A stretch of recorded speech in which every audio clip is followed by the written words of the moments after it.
Hello, rogues! Happy Saturday. Welcome.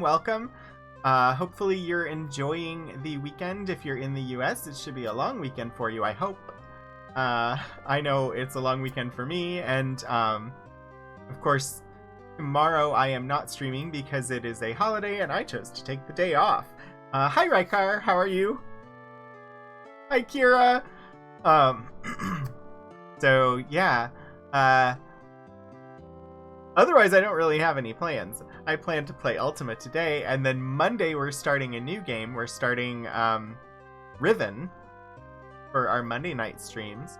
And then I don't think it's too much more in Ultima 3 before we finally reach the end. I think there's a little bit more gold I need to get before I can level up enough to actually take on the final boss. But made good progress. I did a little bit of gold farming off stream just because it's repetitious.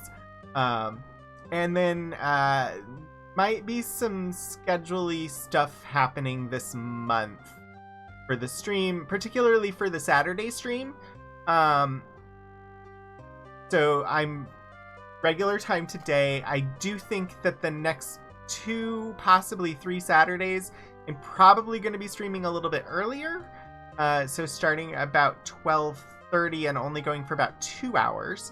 And that is because when I started streaming, I told myself that I was not going to let it stop me from watching Streampunk's games live, and they have a special 3-shot Alien RPG that they're doing, starts next Saturday, starting at 11:30 Pacific time, which is 2:30 Eastern time, and so my stream would be starting in the middle of it, and that was a promise I made to myself, was that I wasn't going to interfere with those, because I'm a huge fan of them and I want to support them. So what I'm thinking is that I will start at 12:30 and raid over to the Alien game when it starts, for anybody who happens to be here with me.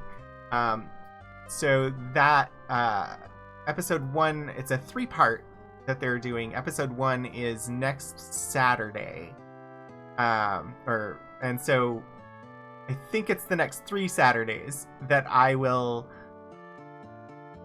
start at 12:30, and then at 2:30 my time, we will raid over into their 3-part Alien. It's the Free League Alien system, and so anyway, it'll be a lot of fun. And yeah, so I'm not going up against them, because I know a lot of the people that watch me are also huge Streampunks fans and like to go and watch their stuff. So I'm just gonna adjust for a couple of weeks and, have fun. Anyway, yeah, you'll get to see a live stream at last, Rykar. That's awesome. Brain halted for a moment. Sorry, rebooting. I'm really excited for it because it's Alien, and I love Alien, and I have the game, and I've never gotten to actually play the game, and so it'll be fun. I think they're doing the Colonial Marines, which is an expansion book for the Alien RPG that I do not have. # not a robot. Exactly. Not a robot. Anyway, we are in July, which means new goal, down in the bottom there. So that'll be up for all of July. But I think we're getting close to the end of Ultima 3, and we'll dive right into Ultima 4 after that. The game, like I've said before, the game that started me on the Ultima series, the game that I want to play but decided I couldn't play unless I played all the games through, is Worlds of Ultima 2 Martian Dreams, which comes after 4, after 5, after 6, after Worlds of Ultima 1. So I've got 4 more games to go before I finally get to the one that started me this. Thank you, Kira, for reminding me to mention So for June, we did fundraise for the One Archives Foundation, which supports the One National Gay and Lesbian Archives at the University of Southern California. And we raised a total of $250. So thank you to everybody that donated. That $250 will go towards helping the foundation support those archives in collecting and sharing LGBTQ plus history. So yeah, for my first fundraising campaign, I had set the goal at 100 and we hit 250. So I think that we did a really good job. So thank you everybody for contributing, or if you mentioned it to anybody, sharing the word. I'm sure I will end up doing some fundraising again at some point in the future. I don't have anything currently planned, but I'm glad that I chose to do it. I'm gonna pop over to the game screen. 'Cause I can talk and play this game at the same time. I think I've shown that in the past, maybe, sort of. No? I don't actually know if I've shown that in the past. I tend to get distracted by chat, which is totally fine. So at the moment, I have been gold farming. I have 8,000 gold in Krogan's pockets. Oh, 500 bits, Rykar, thank you so much. The goal is already 10%, 12% done. Hannah, 100 bits, thank you. Enjoy your lurk. Thank you for the lurk. Enjoy D&D.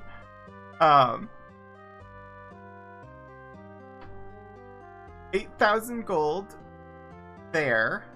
I have... Whoops. I know buttons. I know what they do. I've visited the Wisdom Shrine again, and I bumped Sehild's wisdom a little bit. But the big deal of the last trip I took to the shrine, Throlo has maxed out their wisdom now, which means I can cast all of the cleric spells. I still have some more leveling to do with the stats. The next one I'm going to max is Krogan's dexterity, because Krogan is a thief, and with that dexterity, gathering the gold should go a little bit faster. So that, I think, is the next goal, and actually I am on my way there now. I'm going to board this ship and find a whirlpool once the wind starts again. Also, I realized there's something that I should be doing that I have not been doing at those shrines. Because one of the clues that we got was search the shrines, and search was very clearly indicated as a command word, and I have yet to search any of the shrines, so we'll want to do that. Boy, the wind is not cooperating at the moment. Ooh, west wind, I can go east now. So I just have to find the whirlpool so that I can dive into the whirlpool. Hey, whirlpool, come here.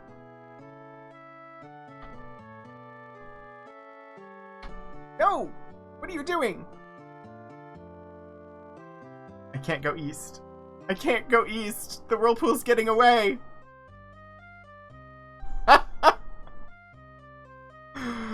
Oh! Okay, now I can go east. Where's the whirlpool? There it is. Ah! Watery grave, watery grave. Okay.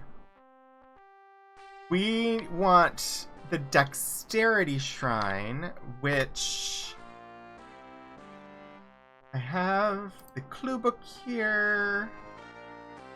Our Dungeon of Fire, Mines of Marinia, Pyrenean Depths, Darden's Pit, Dungeon of Doom, Dungeon of the Snake, Dungeon of Time, Dawn, Ambrosia the Lost Continent. I believe we already visited the Dexterity Shrine once, and it was the one that was down in this area.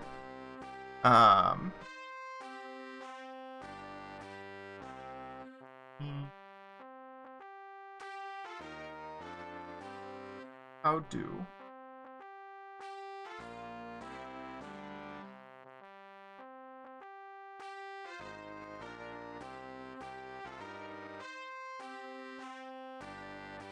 Yes, okay. Shrine of Intelligence. Yeah, I mean, I left the crew behind. They had a watery grave. The rest of us survived. It's a cruel world.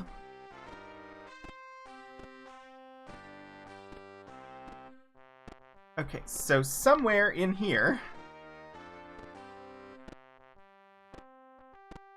is the Dexterity Shrine. If I go west and south, I'm going to run into all the mountains. Yay!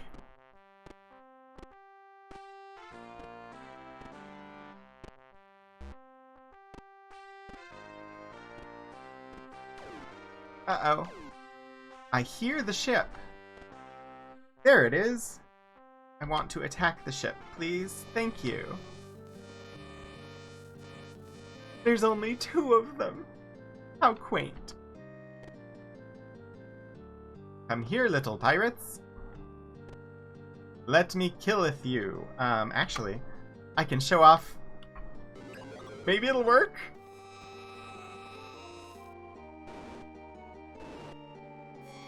Victory! Having access to all the cleric spells, cleric spell O is a kill all spell. Well, try to kill all.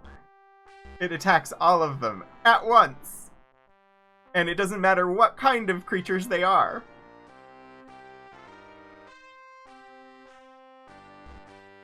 Come on. Okay, this is one mechanic I really don't like in this game. The, wind direction is very frustrating. It's always blowing the wrong direction for the direction that I actually want to be going. I don't believe I want to go through that door. Because the shrine is up here. Shrine! First. Other command. Search. A card with strange marks. Apparently that is how we get the cards. Is Mark of Kings, Mark of Snake, Card of Soul. Well, that's new. Let's enter the shrine with Krogan. And I calculated what it would take for everybody to max out all their stats. Total, it would be 86,300 gold. That would be a long time. I can max out the most important stats for them with 19,900 gold total. For Krogan, we want to max out the dexterity. I should offer 7,900 gold.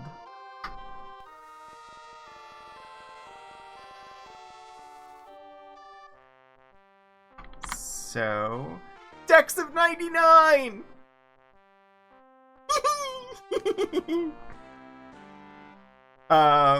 How much gold do I have left? Let me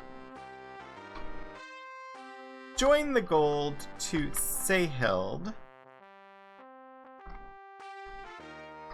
I presently have 2134. I can spend 2,000 of that. Let's bump Seyhild's dex a little bit.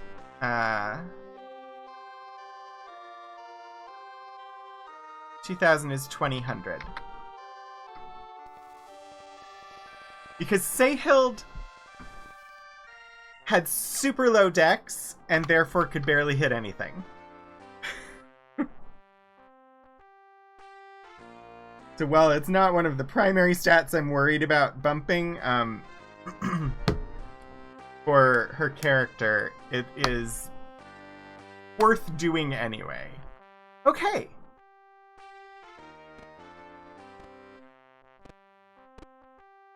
Definitely should be able to steal things much more easily now. Meaning, more gold. Board the ship. I am not spending a key to get out of here. I refuse. But that means waiting for the wind. Hello, wind. Can you not be calm anymore? Can you not be east anymore? Please? I want to go east. Now I want to go south. The wind is not cooperating with me.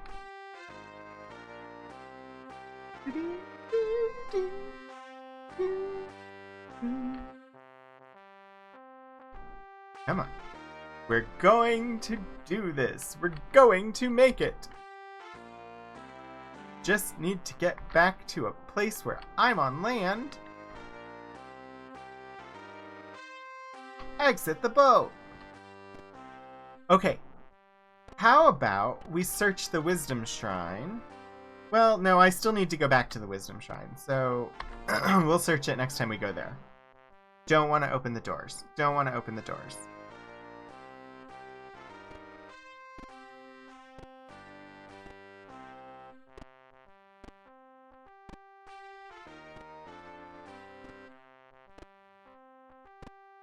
I'm glancing over at a map of the maze that I have.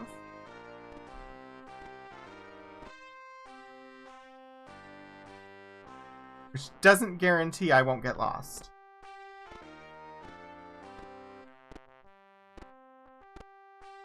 I have successfully navigated that maze!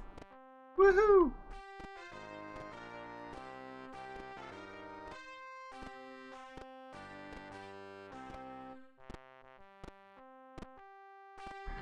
I am ridiculously excited for this Alien game that the Streampunks are doing. If I had not already expressed it on stream, I really enjoy the Alien franchise.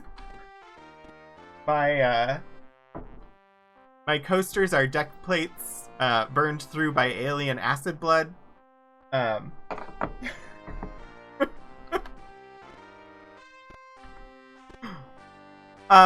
It is an amazing cast. So the DM for the game is actually someone from Free League, the publisher, who's DMing the game. But then the players, they have 16-bit Eric, and they have Delevely, and they have Critical Bard, and I cannot remember who the other one is off the top of my head at the moment. But feel free to drop whoever the fourth one is in chat, because I just can't remember who it is.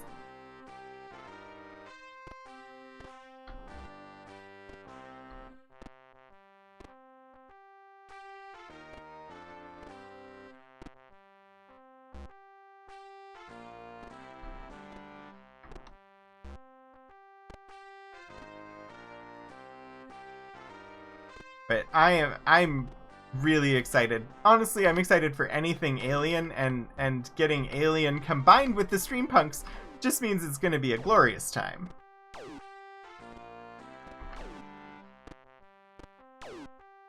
Up out of the mountains and fight this ship.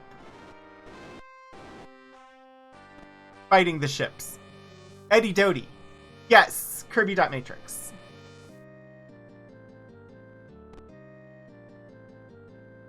So it's a really, really good cast. They're not going to come forward if I stay there. That was a mistake. It's okay. We'll get this. We'll get this. Everyone currently has melee weapons.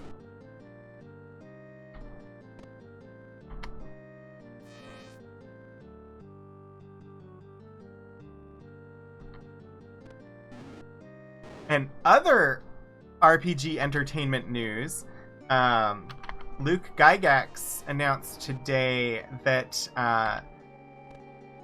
while they did lose an Abria Iyengar for a time, because if you haven't noticed, she's a bit busy at the moment. What with running Dimension 20 and Critical Role at the moment.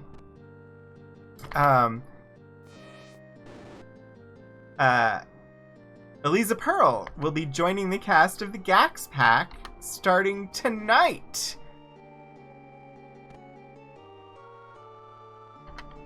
Yeah, like, super exciting that Eliza is joining that game.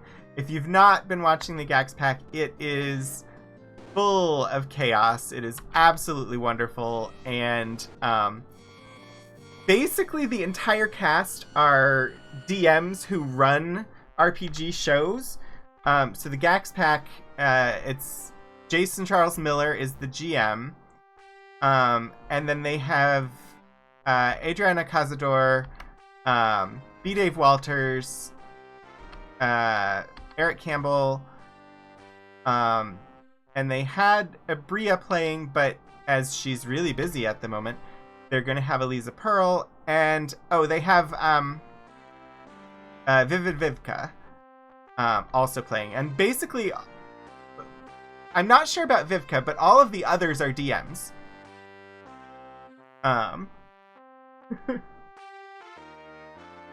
You've seen how Eddie runs military games. Okay. Yeah, I'm excited to see it. I saw when Eric ran an Alien one-shot. So the Alien system from Free League has two different game modes. They have a campaign mode and kind of like I think called cinematic mode. And so cinematic mode, you basically don't expect very many of the players to survive. It's very much supposed to give the feel of one of the Alien movies. And so that was the one shot that Eric ran previously was in that cinematic mode.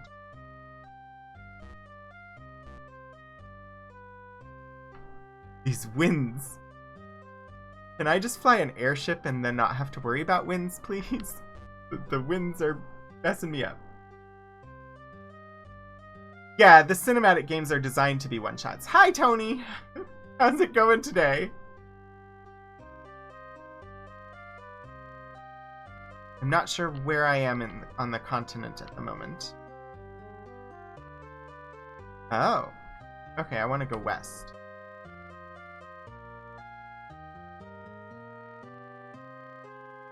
And south. Because we need more gold. So we can do the rest of the stats that we need to do at the shrines. Still avoiding chores. Hey. Eventually you'll get them done. Don't overtax yourself. It is a holiday weekend in the US, which includes you. Alright. How many keys do I have? That is a limiter at the moment. 9 keys. Alright. We're in the town of Death Gulch, which, if we refer to our lovely map, let me just pull the map up here, was the one town that we had marked but did not know the name of over here on this island. I probably should go ahead and put the name of it on here.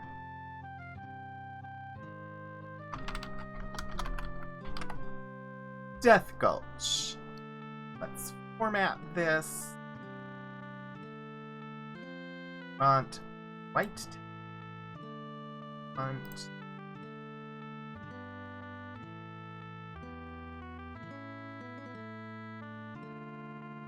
Down just a little bit. Fill color is blue. Border color is white. Now it matches everything else. Yay!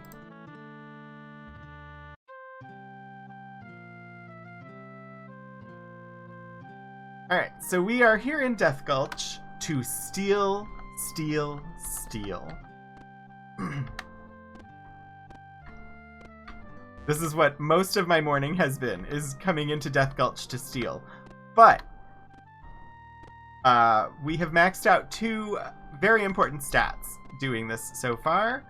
And it should not take much longer because the stats I have maxed out are the ones that are necessary to make stealing easier.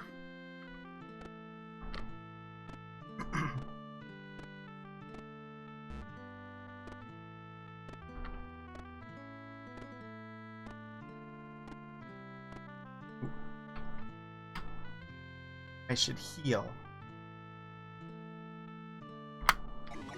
Just in case I flub a trap and take damage. I have stronger healing now, too. Because I can cast all the cleric spells. Unlock the door. Go ahead and cast that again. There is a bit of a path to get into where all of the treasure chests are. And I can't get to all of the treasure chests yet because I need the Mark of Force to get to some of them. And I don't have that yet. But I can steal quite a few chests as it is.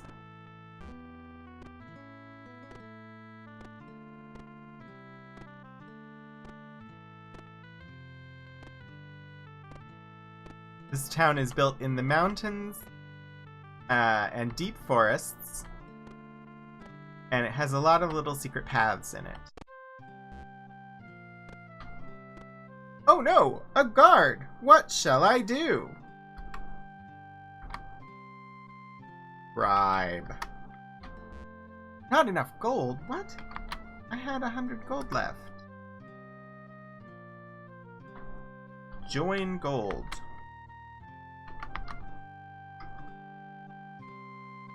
Okay. Let's try that again. Bye-bye, guard.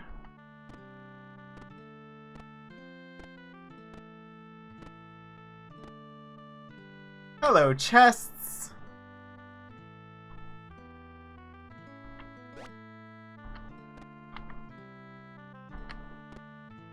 Oh, this is much faster. All morning I was casting the cleric spell to open these chests. Being able to do it with my thief is much faster.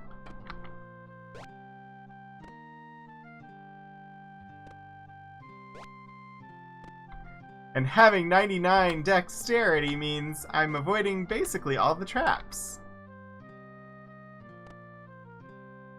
So that is a force wall. I can't go through that. It will kill me.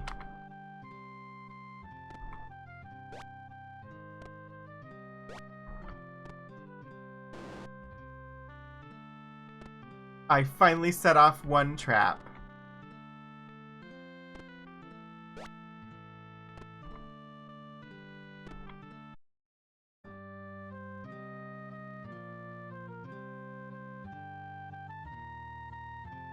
Am I live again? It told me my stream disconnected. Did I come back? Hello, internet!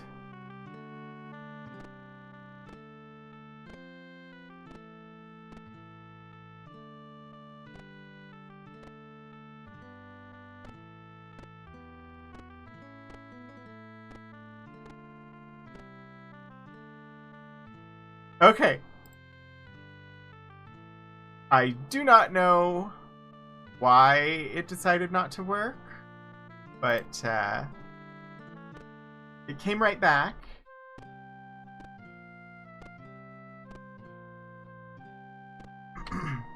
Well, Tony, my stream went down and had to reconnect.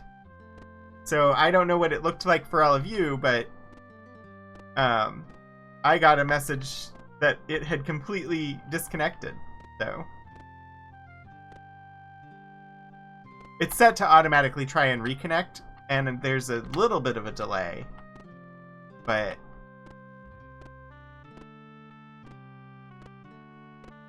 I don't know why the internet has to be unreliable. It's almost like we need some infrastructure in this country.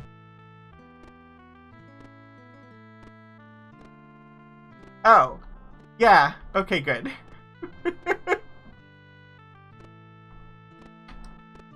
Alright, and back through this little secret path.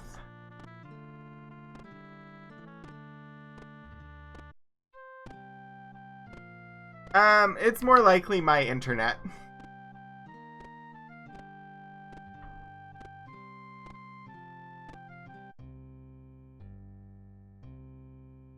And enter once more. Alright, we're gonna steal some more. Once more under the breaches.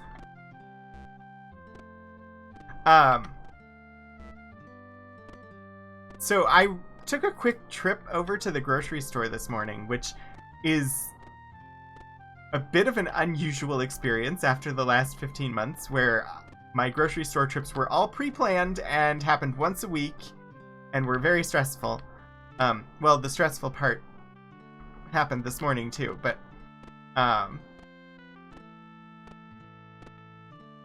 there was some dental surgery in the household, and the person who had dental surgery wanted buttermilk waffles and some pudding. So I went to the grocery store to get them. Yeah, I mean, it could be a Twitch thing, it could be my internet, it could be a combination of both. So I went out at like, I don't know, 9:50, 10 o'clock this morning to go run over to the store to grab a couple of quick things. And there were so many people everywhere. It's Saturday. It's 10 a.m. on Saturday. Why are people awake first? I mean, I got up because I had to make myself get up. Because otherwise I would sleep in way too late and I'd be not in good form for stream. And anyway, there was a garage sale happening on the corner that had, no joke, at least 20 people there shopping at the garage sale. And then I got to the grocery store, and it was like a toy store on the day after Thanksgiving. Yeah, holiday food supplies. It was just unbelievably busy. And, I mean, I say unbelievably busy, but honestly, this grocery store is always busy. Was always busy, even during the pandemic. Like, I mean, we're still in the pandemic, but even during, like, the full lockdown times, this grocery store was unbelievably busy. For living in a rural area, things around here, or there are just people everywhere. The population density here, even when the students aren't around, seems so much higher than it really should be given the location and the reported population. I don't understand it. I went in after finding a parking space. I grabbed the things I needed. I went through the self-checkout, and I hate the self-checkout. I hate how patronizing the machine is.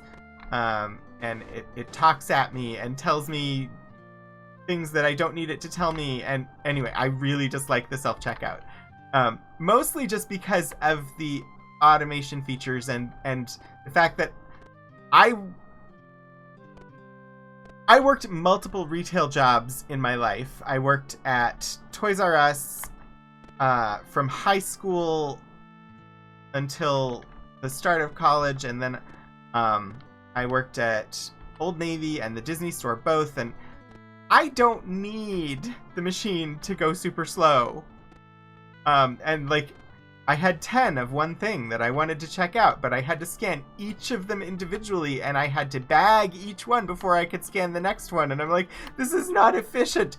These are the reasons I don't like self-check, is because it cuts down on efficiency. And anyway, I went to the self-check, and the people at the self-check, like all of the people checking out, somebody had like 3 things. One of the people before me had like 3 things, and it took them 10 minutes to check out. And I'm like, what is going on? This line is taking forever. And I was also paranoid over just like the number of people that I was surrounded by at that moment in time. And it was distressing. I think that's what I'm trying to convey, is it was a little distressing.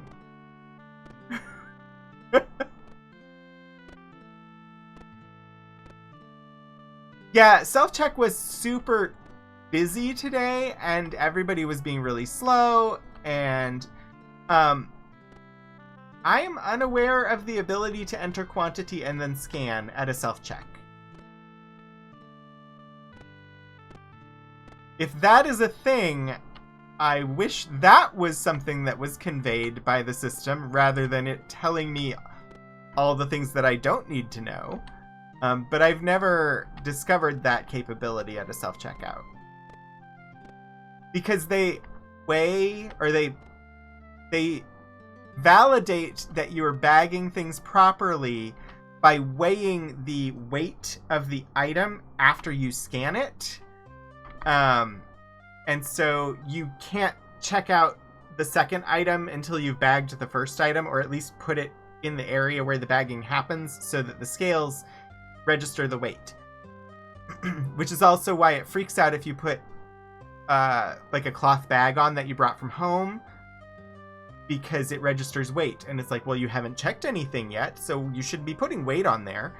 And I'm not sure what it would do if you punched in the number and then scanned it. I don't know. They were frozen chimichangas because I needed some like quick to make, no thought things to eat. And they're like 10 for $1, so I always buy 10. Anyway. That is not our total amount of gold. Join gold 2-1.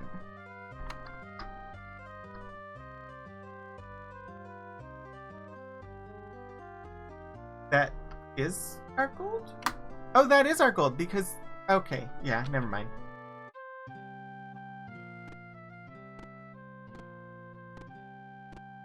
I mean, I don't know that I've ever seen them for a worse price. It's 10 frozen chimichangas for $10. $1 each for the Jose Ole chimichangas or burritos. I don't get the frozen burritos because I do not enjoy consumption of beans. So the chimichangas are basically the same as the burritos, but they don't have the beans.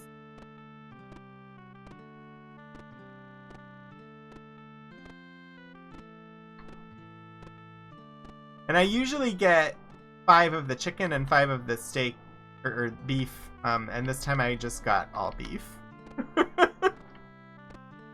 But yeah, as far as like them actually being chimichangas, they're not, because chimichangas are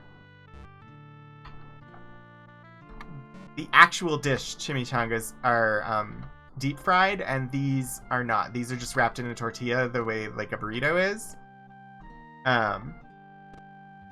But the frozen ones at the store, the ones labeled burrito have beans in them, and the ones labeled chimichanga typically don't have beans in them. But you still have to check because some brands are different than others.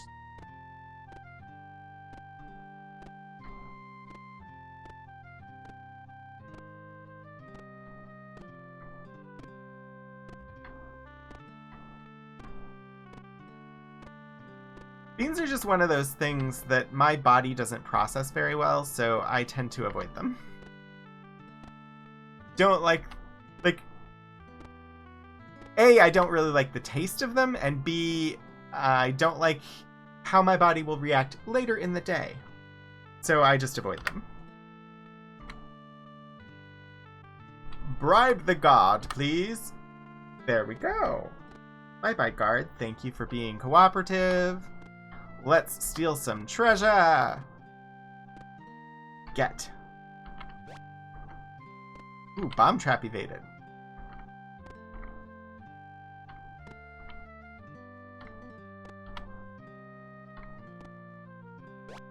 Really? That's interesting, Tony. I had just assumed that they were not terribly easy to digest because my digestion doesn't, but I didn't know that was a more universal thing.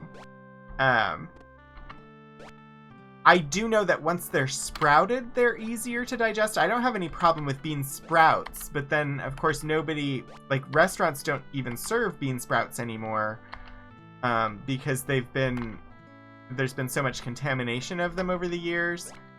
So if I want bean sprouts, we have to sprout them at home and eat them.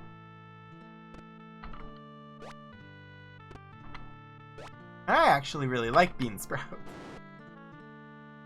The only bean sprouts that you can like get in anything anymore is like if you go and get pho, they'll have like mung bean sprouts served in it.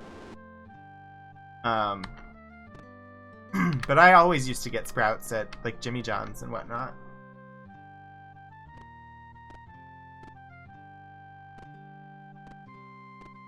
And for a while, Jimmy John's would let you add sprouts. They took them off as standard and had them as an add-on, but I don't even think they offer them at all anymore.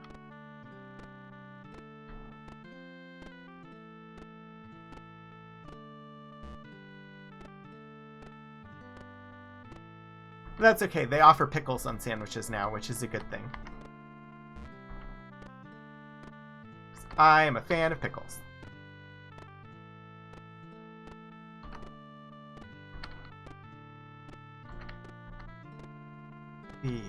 I think I should be close to like 3,000 or 4,000 gold now. I probably also have a number of things I should be selling. Because we've been raiding the Armorer's secret stash. And getting more than just gold.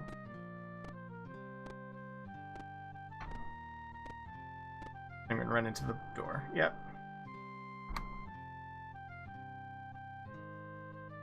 3285. Definitely accumulating gold faster this way. 1 gems, 6 keys, 7 powders, 31 torches, Mark of Kings, Mark of Snake, Card of Soul. Using exotic weapon and armor. 2 axes to sell. 2E. 3C. 3B. And 2C. 3B.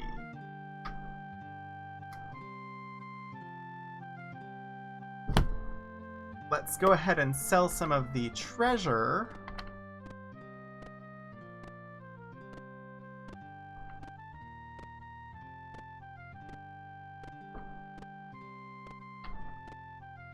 Because that is also gold for us. Move. Move. Move. I'm at the point where I'm just like, NPCs, get out of my way. I do not need your list. I want to sell you things.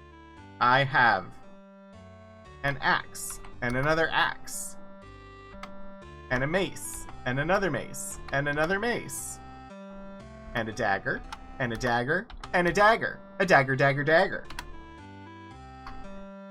And then... oh. Make sure to rearm myself because it disarms you every time that you sell things.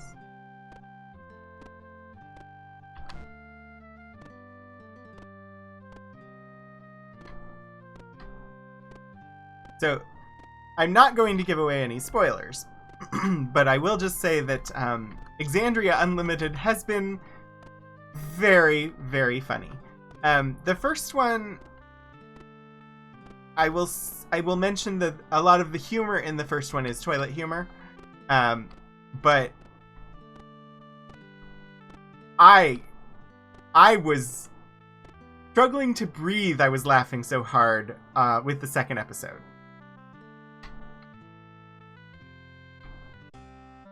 But I won't give any spoilers, and would ask that we not give any spoilers for Exandria Unlimited, because I know for a fact that Kira has not had a chance to watch it yet.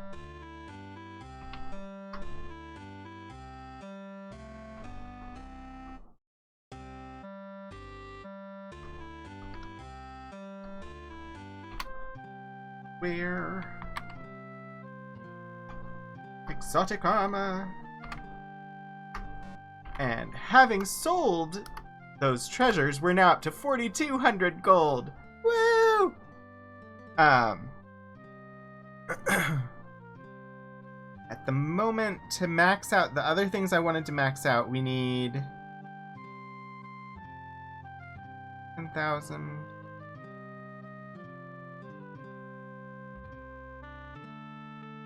11,000, 12,000. We need 12,000 total to max out all the stats I was trying to max out. I haven't seen Misfits in Magic.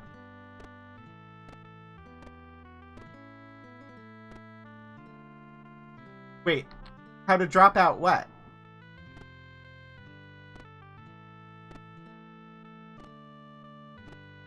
Oh, Misfits in Magic?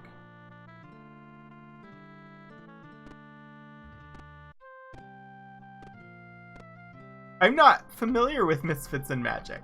Tell me, please. What is this thing that I have missed out on?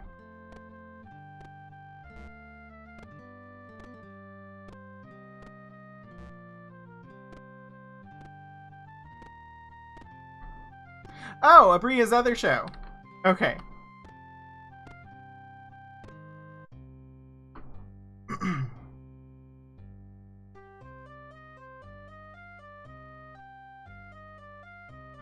Enter town, because I don't want that whirlpool eating my ship.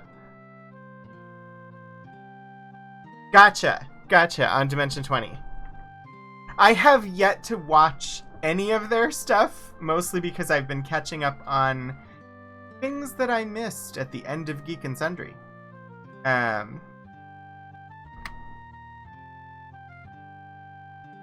I should have cast a different spell, but because at the end of Geek and Sundry, I completely missed a show called Callisto 6. So I have been watching that.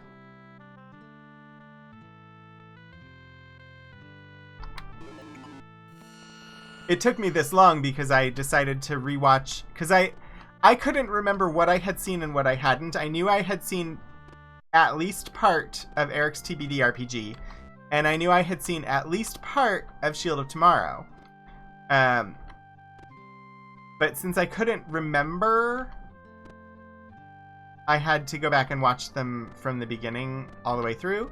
So I watched all of TBD RPG, and then I watched all of Shield of Tomorrow, which I had indeed not seen like the last 3 episodes of. Oh,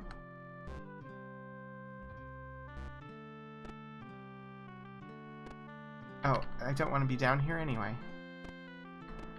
And then I started watching Callisto 6, and I'm right at the end of Season 2 of Callisto 6 now, which means I'm going to have to subscribe to the Geek and Sundry Twitch channel so I can watch Season 3. But then I'll be all caught up on that. For some reason, when Callisto 6 was starting, I knew nothing about it. I think it was... Actually, I don't know. I know I had a professional conference right around the time it was starting, but I don't know what happened that made it so that I missed the last 3 episodes of Shield of Tomorrow, and then completely missed the beginning of Callisto 6, or the existence of Callisto 6. Because what's weird is while I missed all of Callisto 6, I saw the first, 3 episodes of the filler series that Eliza ran called Overlight, that took place between Season 1 and Season 2 of Callisto 6. Yeah, Shield of Tomorrow's finale was very emotional. Yeah, and somehow I caught Overlight, but completely missed C6. I do not know how this was possible, but it is what happened. I do know for a fact that when I was watching Overlight, during the first episode of Overlight, I was actively packing to move from my old apartment to the one that I currently am in.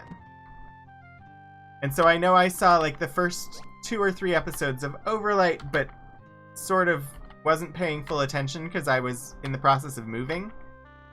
But yeah, I didn't even know Callisto 6 existed. And it is such a good show.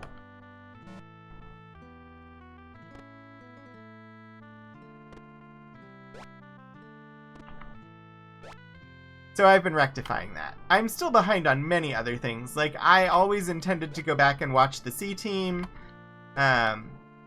which Kira could tell you all about, because Kira has seen much more of the C-Team than I have. It's Acquisitions Incorporated. If you're familiar with them, there is a show called the C-Team that is really fun, but also tons of content to catch up on. And so there are so many shows out there now that I keep up with a couple of them, and then I'm way behind on all the others.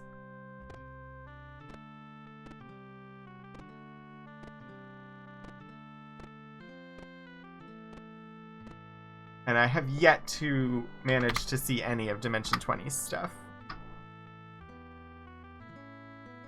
C-Team has been off, meaning they're done, or were they on a break? I should look at the inventory. Not clear if or when it might return. Well, it's still fun to go back and watch what's there, if anybody is at all interested. Because it was definitely enjoyable. I have a sword that I can sell. I have a bow that I can sell. I have a mace that I can sell. I can't sell my 2 hands, sadly. And that's all I have. Just some weapons to sell this time.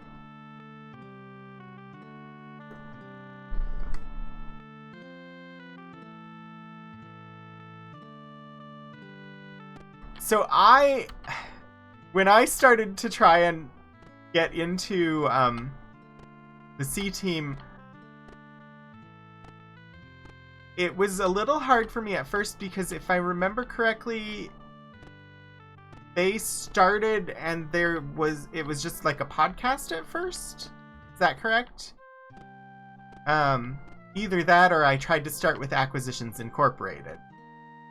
Because whatever I started with, I was listening to. And that was just harder for me to get into. For some reason, even though half the time I don't look at the screen when I'm watching an RPG. Half the time I'm just listening anyway, but having the video there keeps me engaged with it, where just having it be audio only didn't keep me engaged with it. Anyway. But I did enjoy. I just don't know exactly how far I got. Yeah, I think C-Team was always a show. I don't know. It was fun, and there were fun and good people on it. Don't need your list, I just want to sell. I have a G. an F, and a C. And I want to ready weapon P. That's what I want. Okay, that puts us at 5,900.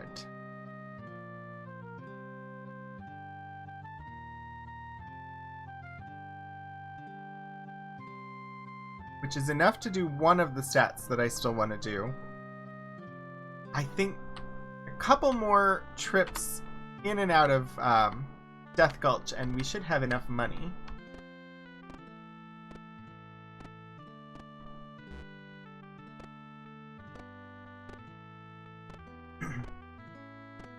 There are tons of them out there, and I want to watch them all, but I only have so many hours with which to spend my time. And so my priority in order of watching RPGs is anything the Streampunks does, and then the RPGs that Critical Role does.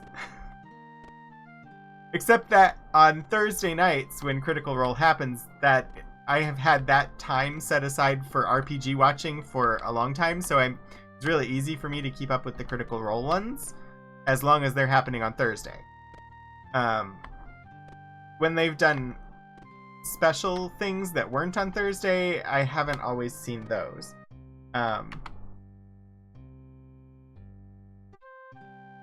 But I work really hard to make sure that I watch live for everything that the Streampunks do, because I know that that is one of the best ways that I can support them, is to watch live. And so if it's at all within my power, I'll either be watching or it will be on, and I'll be lurking.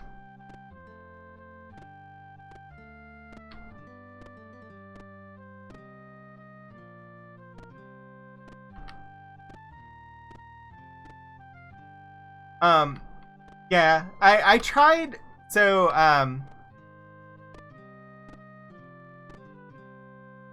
what's the one on Q Times? Blackness and Dragons, or something like that? I started watching that one, but just, wasn't able to keep up with it because of, again, time stuff.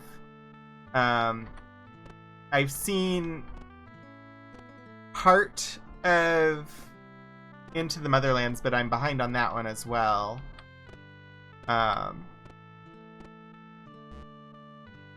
I haven't managed to watch, is it Champions of Waterdeep?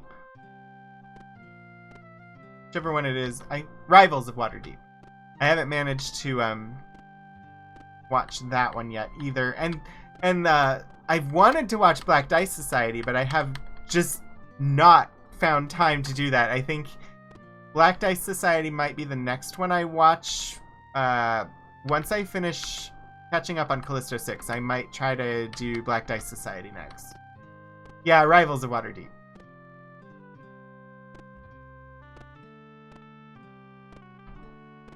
But so I play in an RPG myself, not streamed, on Wednesday nights, and then I play.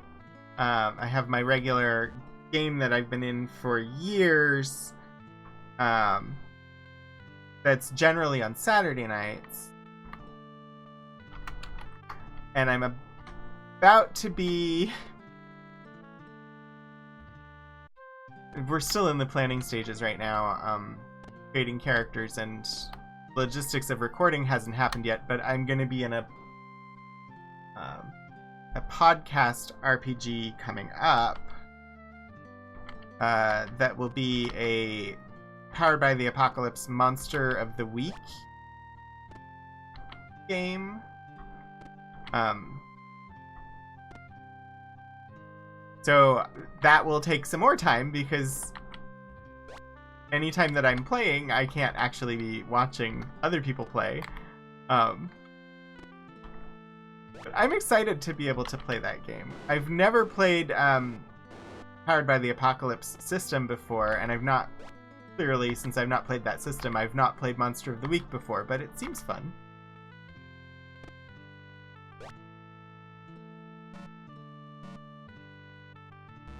chest there. Let's move on.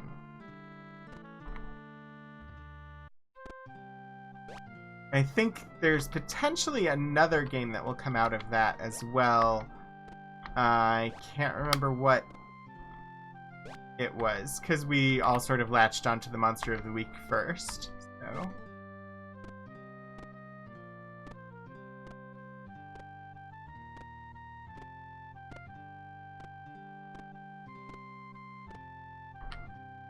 Alright. Lots of stealing at the moment in this game.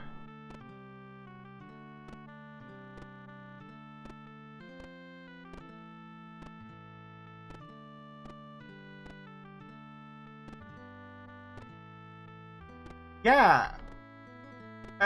It would be a lot harder to keep up with things if they were in the morning for me instead of...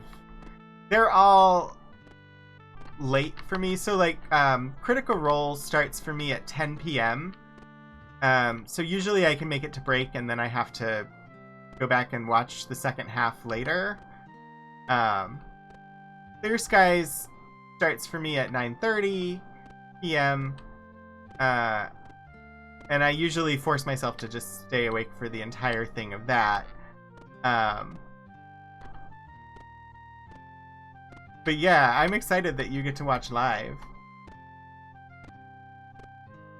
This is actually starting earlier even than because when they did Predation, the Secrets of Silver Creek game, that was starting at 6:30 my time, so it would have been 3:30 Pacific. And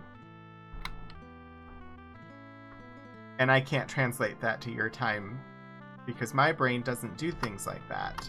But I imagine that would have been like late evening for you or something at the best.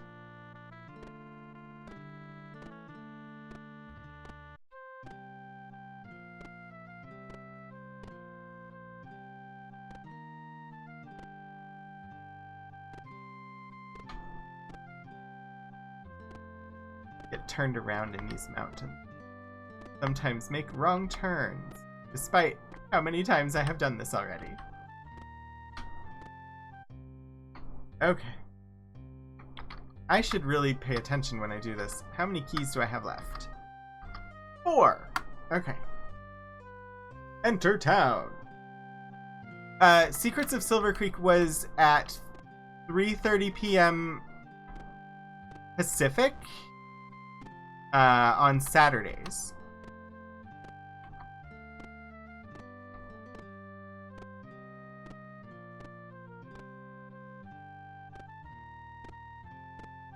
And that was their predation game. So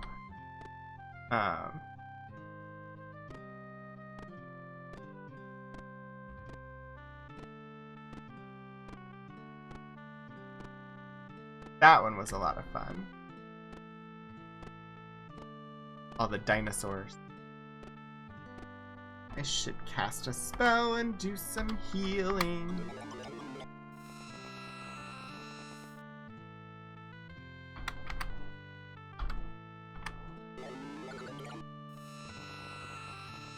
Yeah, so that's a really late start. So, like, while you could have, like, popped in and seen the beginning of it, depending on what your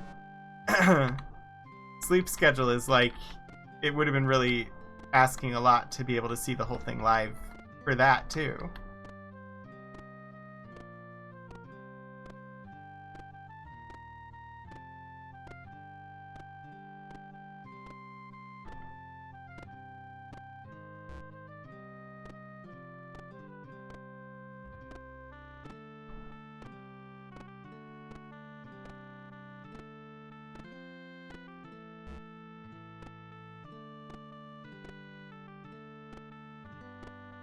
So my my D&D campaign that I've been in going on 4 or 5 years now. I don't know exactly how long it's been. It's been a long time. It's the one that Kira plays in with me.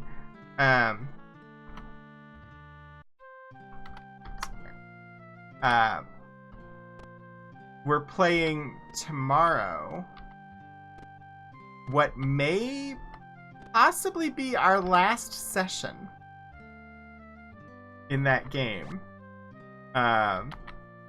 We're in the middle of a fight right now with some really high-level spellcasters, and a dire panda just showed up, which is like the huge like enemy of one of our characters. Most likely he's gonna run away because a dire panda showed up. One of the spellcasters has already tried and has a very good chance of turning my character against all of the others, because my character is one of her magical experiments, and so she has subliminal commands that she can activate if I'm unable to resist, and can basically turn me into a half-demon monster that will attack the others with abilities that I don't even currently possess. Yeah, dire panda.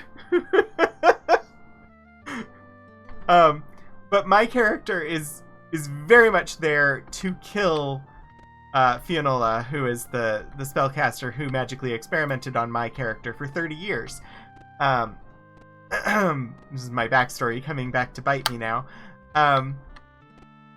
So while there are all of these other really big threats, and I have a whole party that I'm there with, my character basically has not noticed any of the other threats. My character is completely oblivious to everything but this person who tortured him for 30 years. And is completely focused on trying to kill her, and will ignore all of the other threats in order to do so. Which I don't feel like that's giving anything away, Kira, so I don't mind saying it while you're here, but... Cute. Cuddly going to maul us. Yeah, I mean, it's huge! The character thing on the board, it's humongous.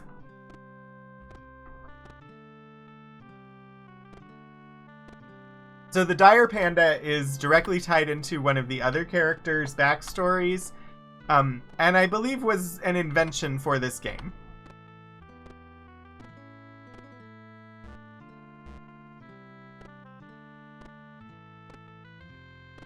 So the dire panda on the map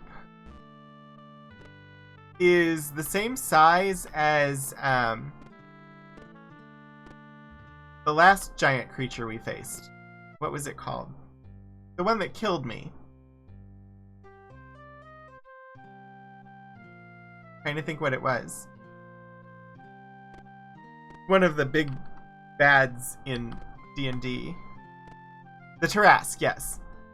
So the placeholder for the dire panda is the same size as the placeholder for the Tarrasque was.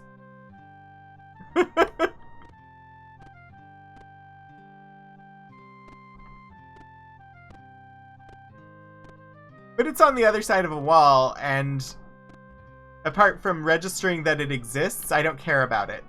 I'm after Fionola, and until she's gone, I will basically not be participating in the rest of the fight.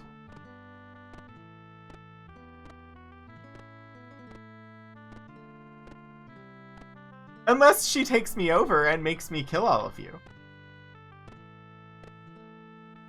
Yeah, you were in a mind prison. That is true. Unlock door with key.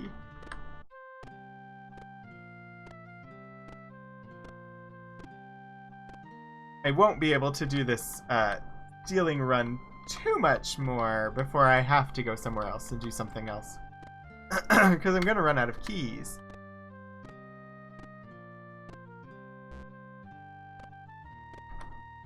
We continued our game through the pandemic by playing it on Zoom, which is definitely not as good as playing in person, but also at the same time, the prospect of going and having half of us in person is weird to me.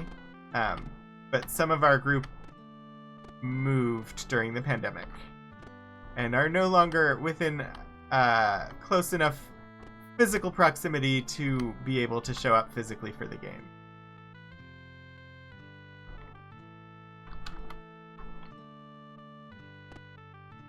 Yeah, a panda the size of a Tarrasque. So definitely something I should be worried about. And yet my character is not.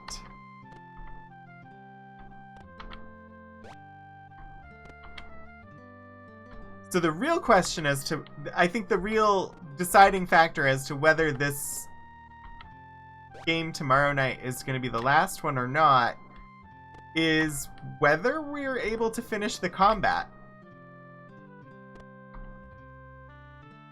We started the combat last week. If the combat goes on, I don't even know if we'll finish the combat this week. And if we don't, then I guess we'll have at least one more session. We're all working on characters for our next game, which is going to be Frost Maiden. And in that one, I'm playing an ASMR Cleric of Death. Alright, 9,033 in Krogan's pockets. Only 2 keys. I have treasure to sell as well.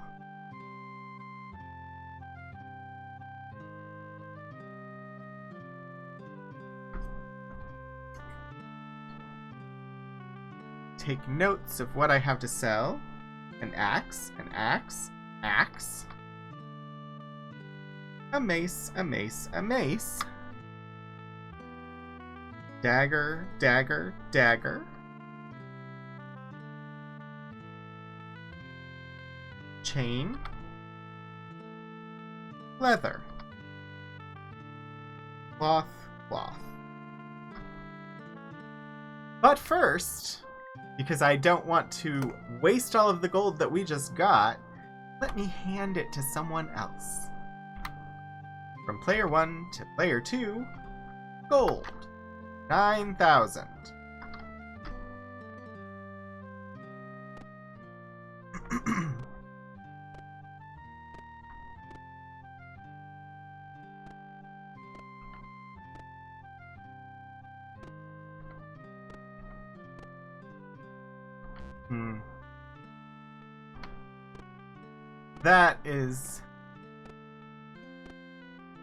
That's one of the things that actually I struggle with a lot, especially when we were in person. It would get really loud at the game table sometimes, and I struggle with that. If it gets too loud, there's too many things to pay attention to, and I just can't do anything. So actually, that's one of the things that's been better about doing it virtually, is that most people are on mute when they're not talking, and we don't end up having 3 or 4 people trying to talk over each other really loudly and overwhelming my audio input processing. Hashtag not a robot.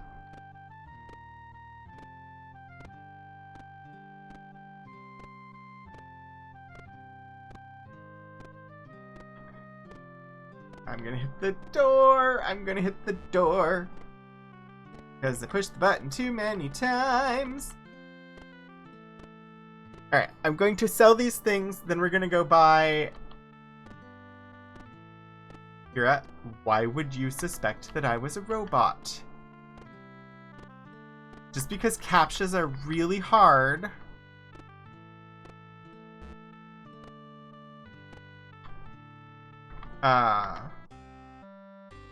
selling things, then gonna get some keys, and then we'll go back to Ambrosia. What am I selling? I am selling E, E, E, C, C, C, B, B, B. and then ready, P.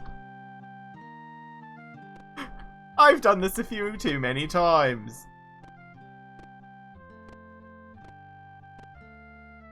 Oh, a table of like 10, that would be unmanageable.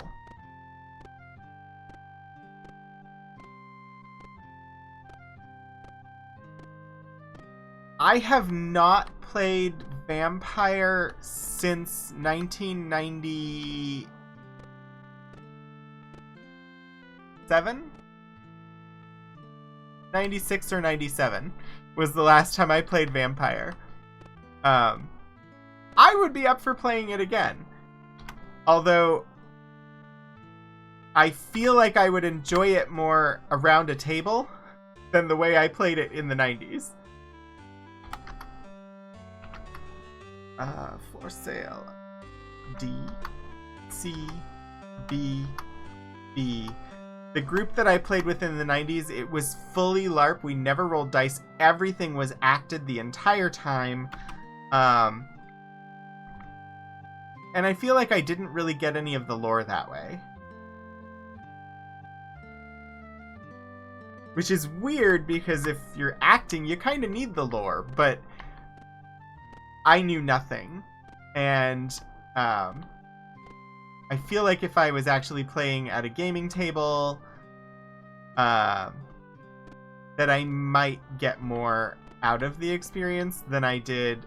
I mean, it was fun. We basically just went out and spent time in town as our characters. And that was my experience of playing Vampire back in the day.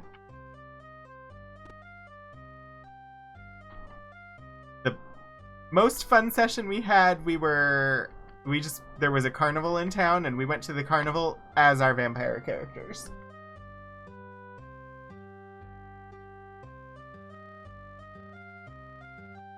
And I do remember one time where we interacted with some other players who apparently had some importance in, like, whatever larger LARP community existed in the DC area. I was oblivious to all of that.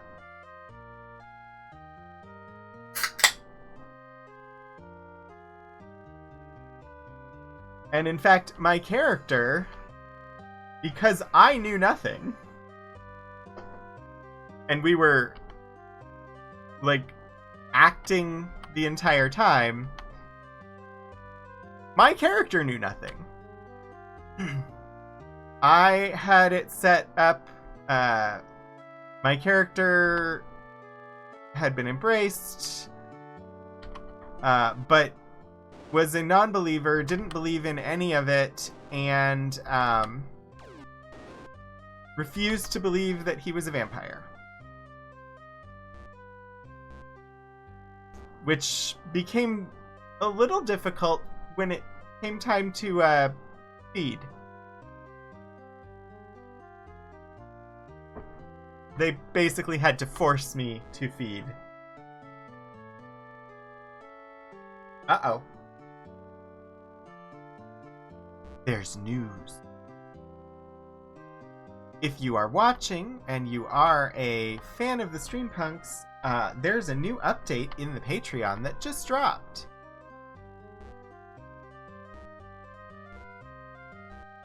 Come on, Northwind, go away.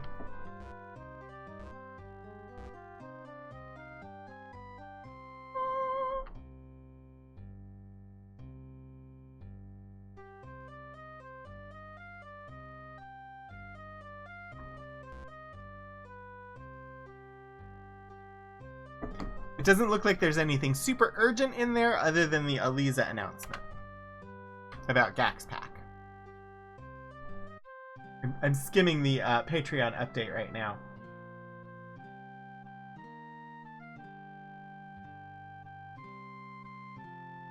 A lot of this will be coming, that will be coming. I don't want to give it away because I don't think everybody who watches is a Patreon of them, and this announcement at the moment is only released to the patron.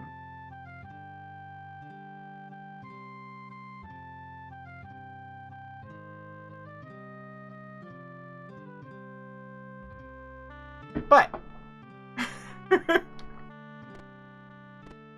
if you are a patron, there's a new announcement on the Streampunks Patreon that you may want to look at.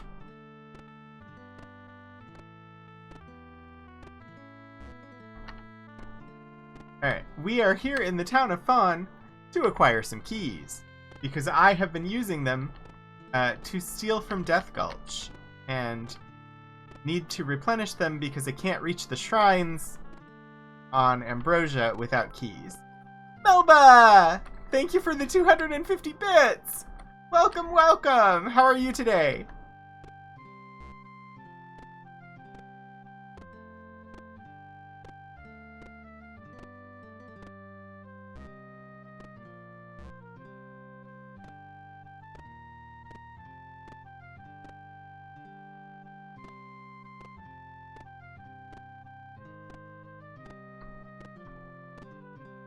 Alright, let us transact.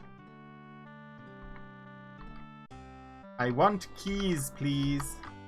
10? No? Alright. Brogan currently has 900 gold, which isn't much, but Seyhild has 9,000 gold, which should be enough to get most of the stat upgrades that we want. Let me do this math in my head here. That's 1,000, 15,000, 16,500.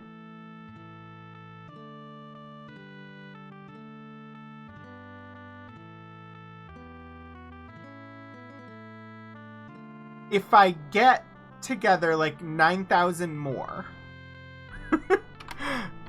then I think we're done farming gold and can get all of the stat upgrades that are really necessary.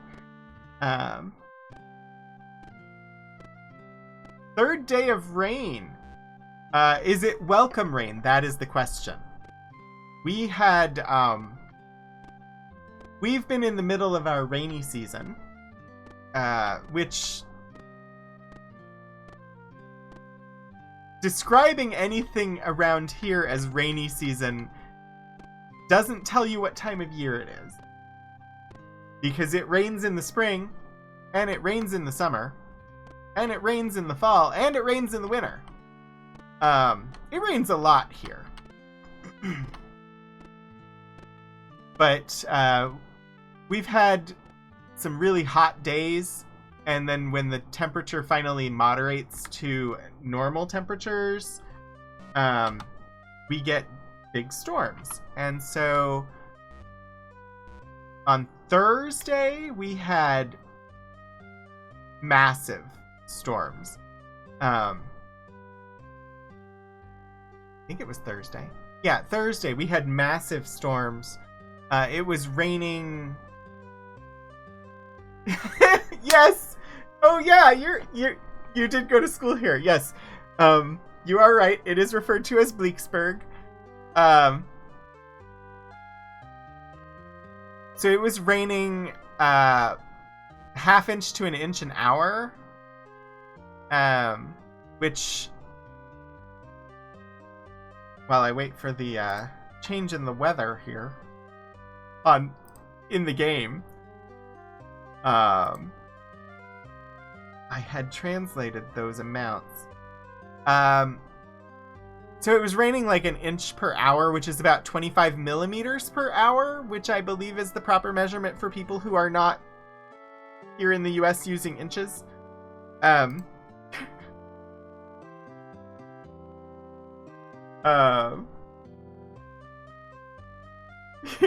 No chores, only goblin.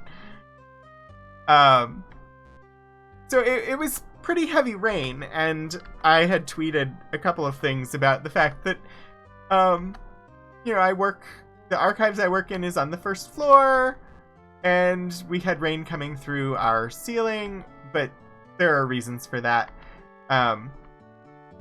Mainly that one of our walls used to be an exterior wall, and the building was built onto the side of it, and so when it rains really heavily, water gets in where where the old building and the new building meet. But one of the stairwells in the library flooded, and that put water in. Came down that stairwell into a back hallway, and then under the wall into the archives. So that was fun. The creek near where Kira lives flooded. The apparently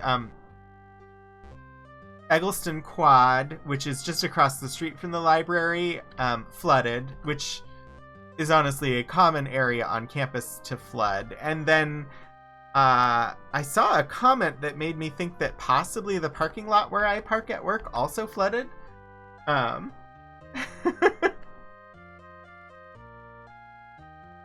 Yeah. There are lots of creeks around here that flood. Oh, I did laundry last week. I'm glad I did laundry last week. It needed doing. Okay, the wind really is not cooperating with me in game. 2-foot creek overflowed, turned into 25-foot wide river. Yes. We had a lot of rain. Thankfully, it has been relatively dry since the rain. But that also means it's getting hotter. I saw on the weather app earlier today that it looks like we're supposed to be up around 90 degrees again on Tuesday.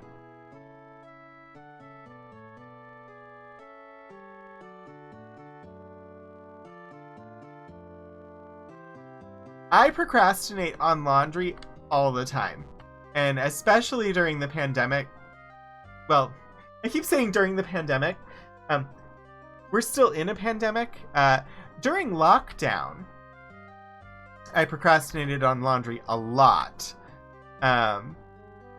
Mostly just because there's no laundry in my apartment. There's no laundry in my building.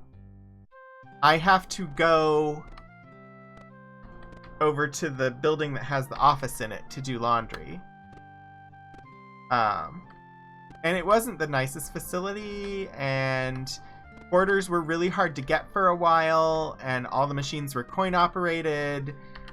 So I had plenty of reasons to procrastinate on laundry. But last week, they reopened the laundry facility after it had been closed for about a week and a half because they remodeled it, and it has bright, shiny new machines and a floor that doesn't squish when you walk. And so I went over to do laundry. They're still coin operated, but they have card readers on them now, and you can use your debit card to pay. I wish they had centralized that and had one machine where you punched in, I'm going to activate this machine and that machine and this machine and that machine, and paid for them all at once.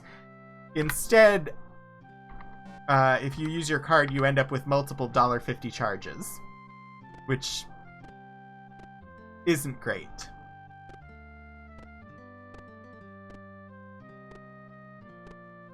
D&D inspired cocktail book!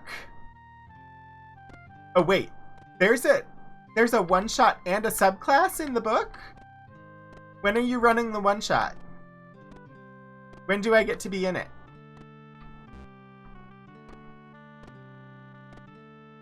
Also, are there mocktails?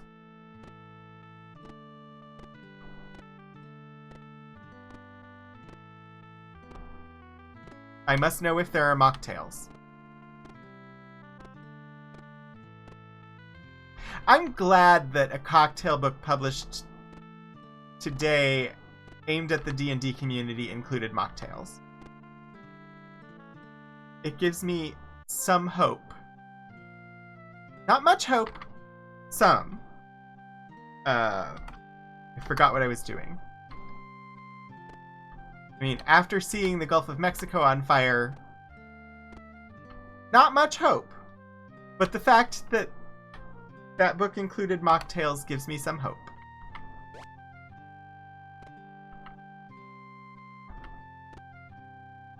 Yes, please, Kira. I will totally play in that. Keep me in mind for it. If you are here and you're unaware, the library that I work at has a Twitch channel. And we do a series during the academic year of tabletop role-playing games that are streamed on the Twitch channel. And so Kira's actually working on launching a new cocktail/food show on the channel. So since there is a cocktail-related one-shot in this cookbook, that is perfect content for our channel.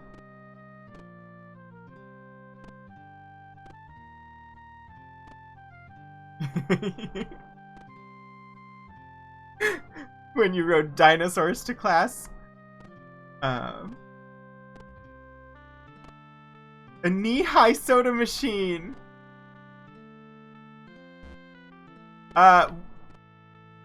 Melba, just as a curiosity on my part, was this off-campus laundry facility at the end of Alumni Mall, where Alumni Mall meets Main Street?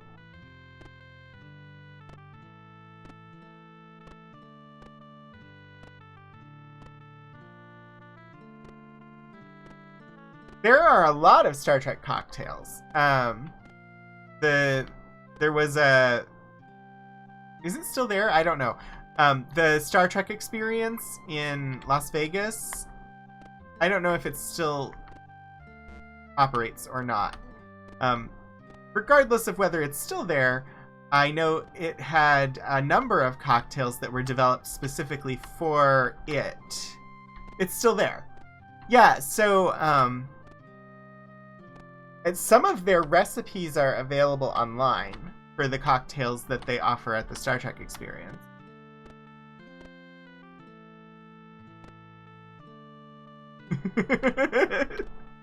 I mean, they just have to be smaller dinosaurs, Kira.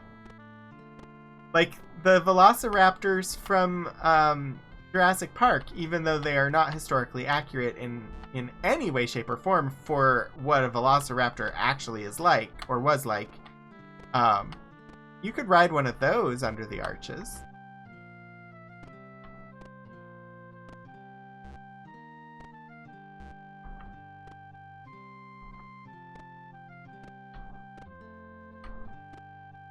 Save, enter, let's check our gold.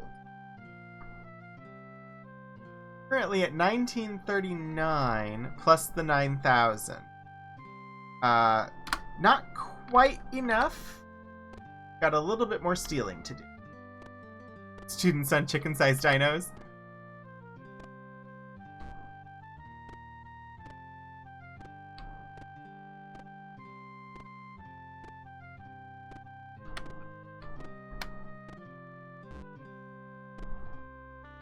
I feel like I'm not paying attention to my path and I don't know where I'm going. I think I got lost. Thankfully not long.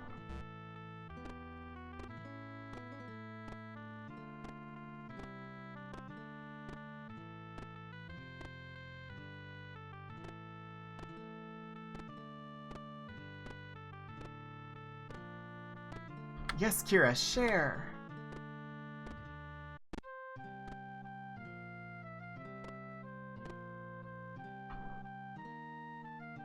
If you let us know the name, I'm sure we can figure out whether it's available or not. Or going to be available. On Draper Street? Okay. I was just curious because I had one of the requests I got in the archives one day, oh, probably 2 years ago now. I had an architecture firm contact us trying to find out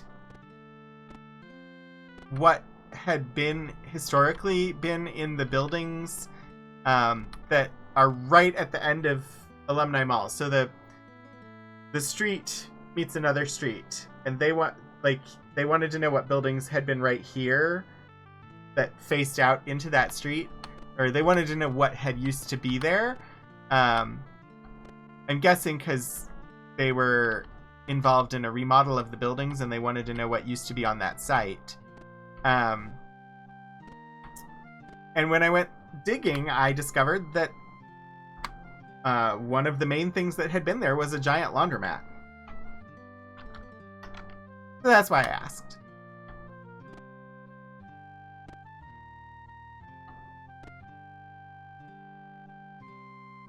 I'm not familiar with too many of the laundromats in Blacksburg. Because I had laundry in my building when I lived in Blacksburg. But it would not surprise me in the least if it's still there. Mystic libations. Mystic libations. An emphasis on tiki-style drinks.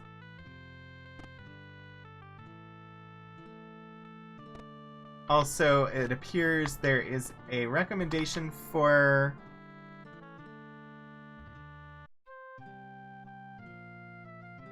I can't read the title of it from the link. I thought I might be able to.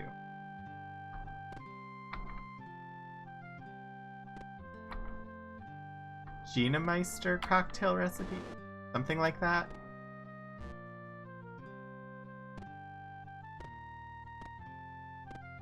Ah, there we go. Dungeon Meister. 75 epic RPG cocktail recipes to shake up your campaign.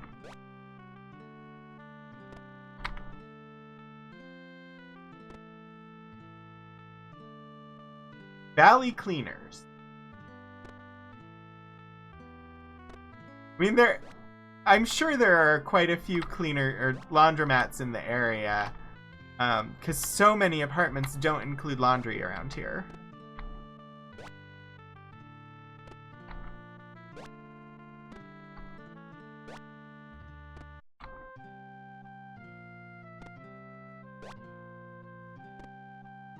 You were an art student and you lived at the Armory.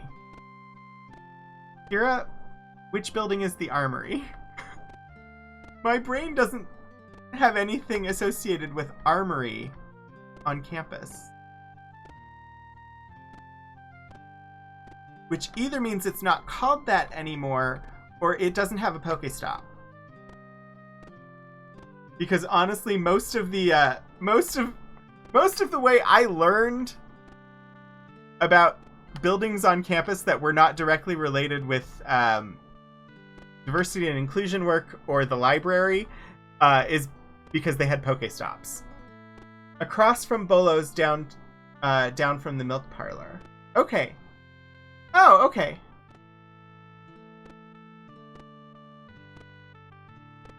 Gotcha.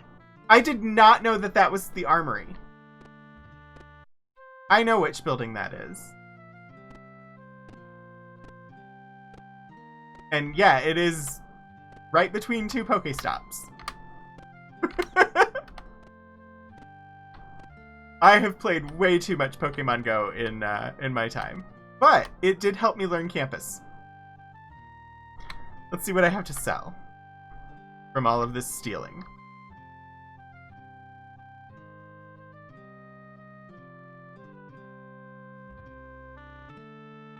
Like, there are entire sections of campus that I have never been to except for Pokemon Go. I don't have enough worth selling at the moment.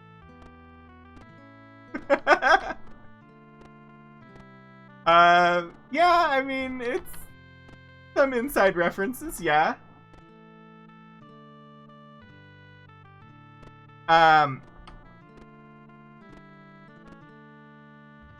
The only donut place I can think of that would have been downtown, I mean, I don't know if it's, my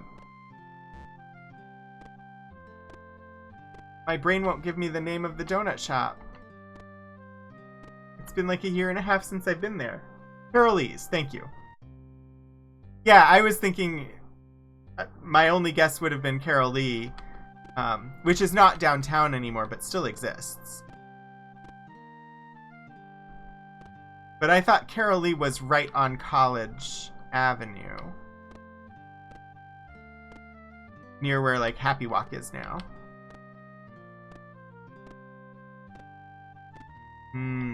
Happy Walk. Happy Walk is a delicious Chinese restaurant. It was the first restaurant I tried after moving to Blacksburg. It was not the first restaurant I tried. The first restaurant I had was honestly during my interview. I had Italian food at a restaurant called Zeppeli's, which is quite good. And then when we came to look for a place to live, we went to the Himalayan Curry Cafe, which at the time was $5, and you got a huge plate of curry, and it was really good. They upped their price to $6.50 not long after I moved here, which still was an amazing price. I'm uncertain if they've had to raise their prices again or not. But the first place I tried on my very first day of work was Happy Walk. And I tried it because it was the beginning of the semester, and I was walking by, and it seemed like all of the Asian students at the university were eating there, which to me was a pretty good recommendation for a Chinese food restaurant. And I've never been disappointed with the food that I got there, so I feel like that was a decent recommendation. Seeing or a decent way of choosing that restaurant over others. You were gonna make scones later, but now it's donuts. I approve of this. Bribe. Alright. We're getting close to having enough gold to do all the stat bumps that I want to do. Or, not all of them that I want to do, because I just want to, like, max out all their stats, but all of them that I think are necessary.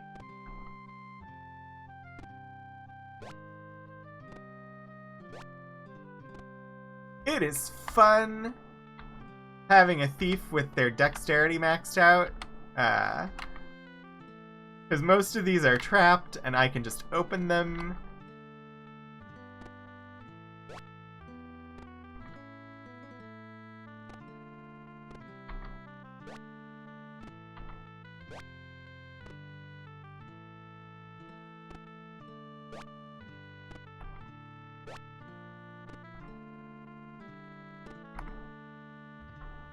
So much treasure!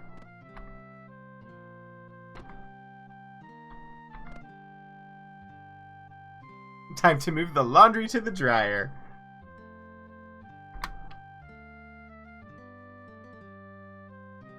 $38.59.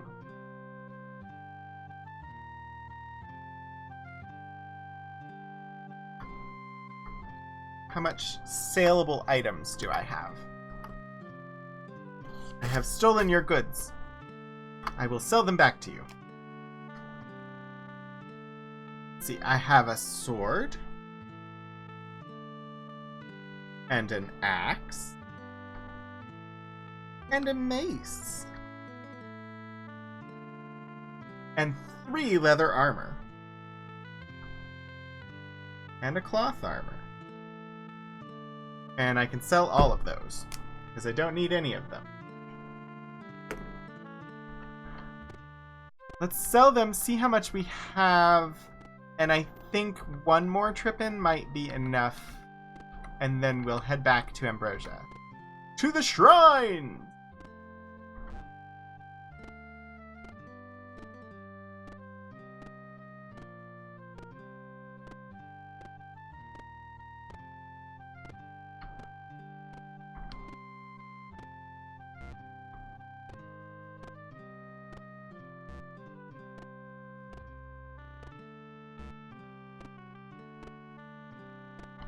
It's digital coconuts. We're listening to digital coconuts. That's all it is. Were they carried by African or European swallows, do you?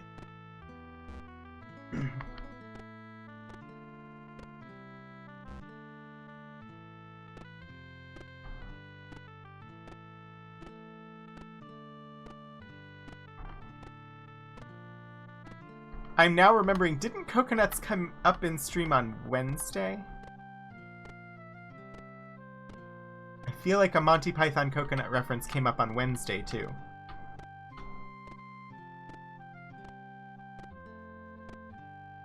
European.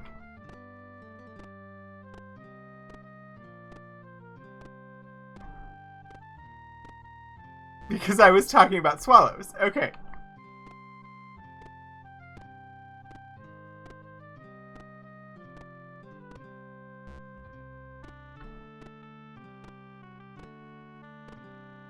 Hello, weapons shop. I have yet to steal from you. You're safe because you're standing there and I don't want to fight the guards. I don't need your list. I just want to sell you things. I'm selling you a sword, an axe, and a mace. Thank you. And now I will ready my exotic. I, in my headcanon, have chosen to believe that exotic weapon in this game, since this is a direct sequel to the first two games, that the exotic weapon is a phaser. Because that was the best weapon in Game 1 and Game 2. I'm also choosing to believe that the exotic armor is a spacesuit. Because that was the best armor in Game 1 and Game 2. So in my brain canon, all of my characters in this medieval fantasy realm are currently wearing spacesuits and using phasers. That fits with the first two games. Sell. C, C, C, B. Where? H. And we are up to 4,800.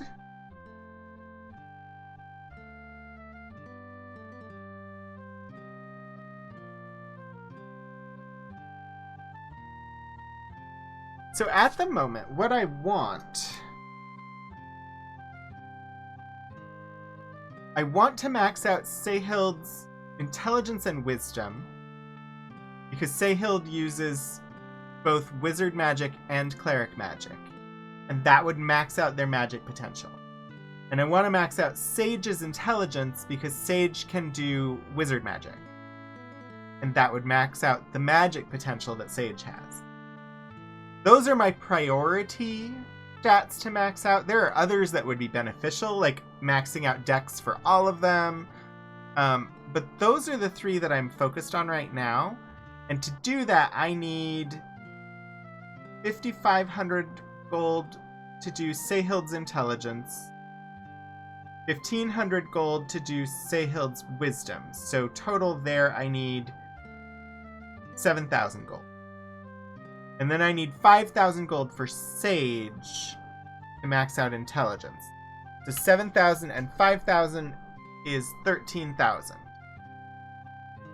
I have 9,000 and 4,000, which is 13, right?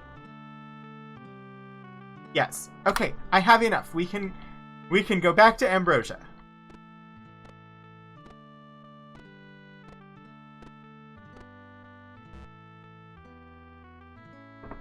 Look at me doing math on stream.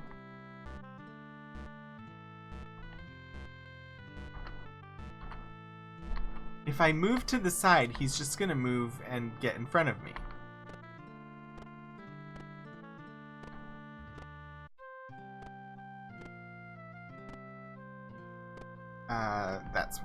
That's the exit that I want. Still have plenty of keys.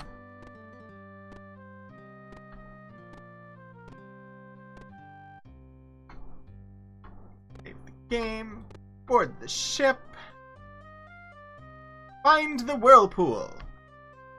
Hello, whirlpool. Where are you? Come and say hello to me.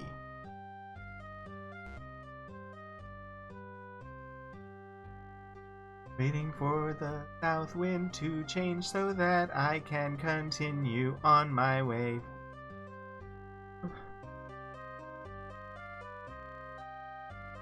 And now we're becalmed. And now south wind again. I don't know where the whirlpool is.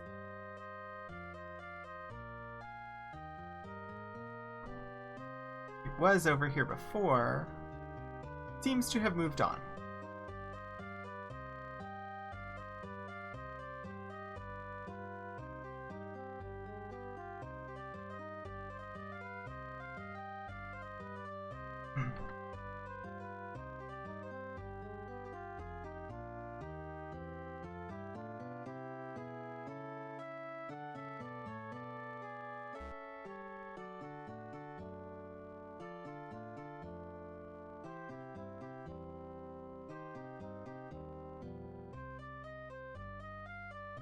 Have to search the entire ocean until I can find a swirling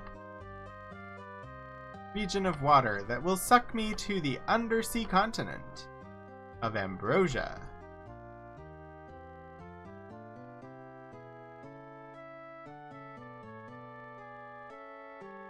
If anyone sees it, shout!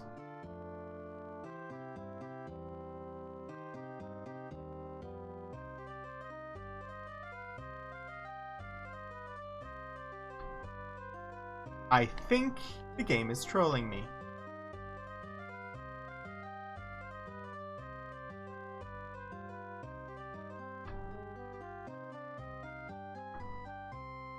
Come on, game. I just want to put all of my sailors to their deaths.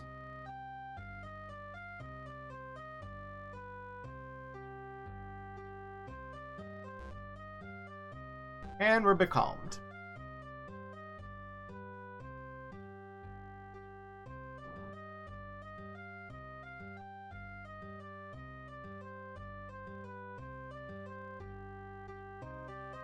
Does anybody have any interesting plans for the holiday weekend if you're in the US, or interesting plans for the non-holiday weekend if you're not in the US?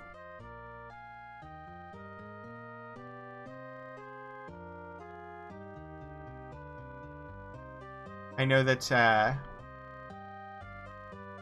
despite their inadvisability in many situations, places will be having fireworks.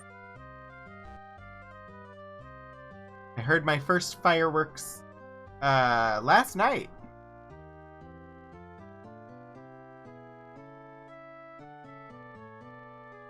Thankfully, they did not last long and didn't seem to be too many.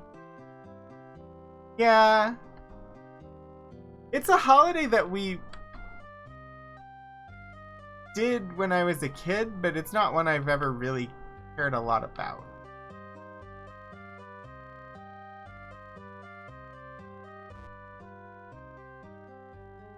We typically did like cookouts and things like that, and going outside during the summer is not one of my favorite activities.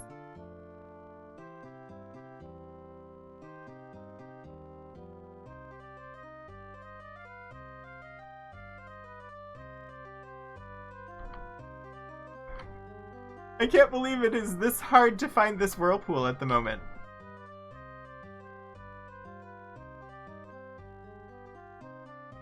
Weird holiday to celebrate on Guam, because you're so far away and it didn't really have anything to do with you. That actually makes a lot of sense.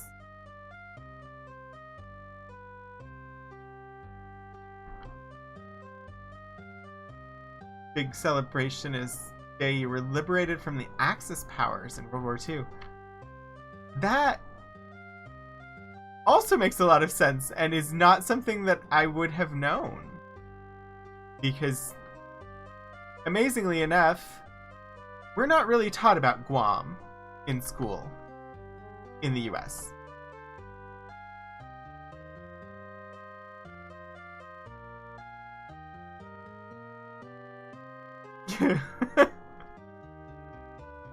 I mean, heck, half the people that I went to school with didn't understand that Hawaii was a state.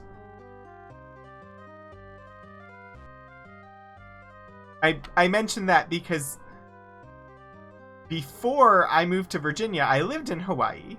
I started school in Hawaii. Many of the people that I went to school with in Virginia did not think that Hawaii was part of the US. Friends on the 4th for a barbecue, but that's about it. Oh, yeah, mosquitoes. I'm generally okay with mosquitoes. The worst experience I ever had with mosquitoes was in August in Winnipeg, Canada. We went to Winnipeg because Winnipeg has an amazing fringe theater festival where everything is within walking distance. And so we would go up, we would drive up to Winnipeg and buy a 14 show pass and show up like a half hour before the show that we wanted to go to began, and like, because that was how the pass worked, you couldn't like get the tickets in advance. But all of the shows were in the same area of downtown, and you had to like, you could walk to them. Anyway, I quite like their Fringe Theater Festival, but mosquitoes. There were just mosquitoes galore in August in Winnipeg. Where am I going? I don't need to go to the Dex one. I do need to go to the Wisdom one.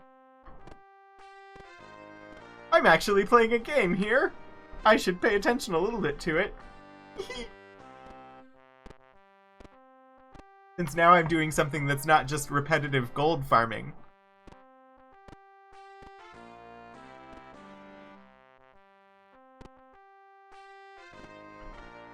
This is the door that I want. Unlock. Distract. Yes, it was a successful distract. That's fine. I enjoy chatting with the chat. And most of the time, this game doesn't require so much focus that I can't. Oh, I need to go north. Thankfully, I have had decent food supplies, and therefore have had to pay less attention to food here. Distract I would count as a shenanigan. This reminds me. Because I never did check. Okay, good.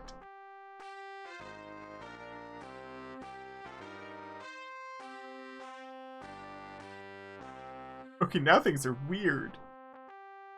Oh well. I went to go check and see... Uh-oh. Yeah, I have the wrong thing up. One moment. Boop, boop, boop, boop, boop. Where did my map go? I had a map. There it is. I have distracted myself.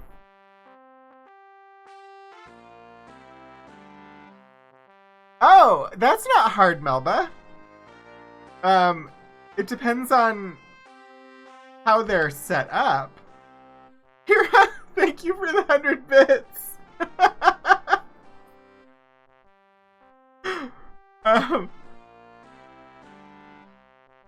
You just have to go into the channel's chat, Melba.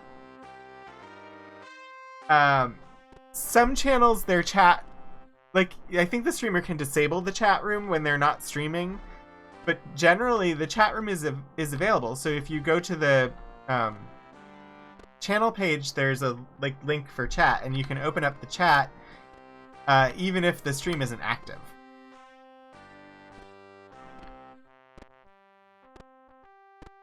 And so if bits are enabled, It's possible. Oh no!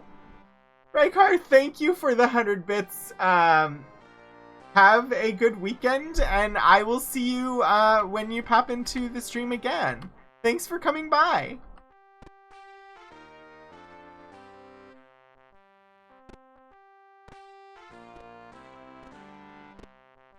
Yeah, 20% of my July goal. Bits fly in July.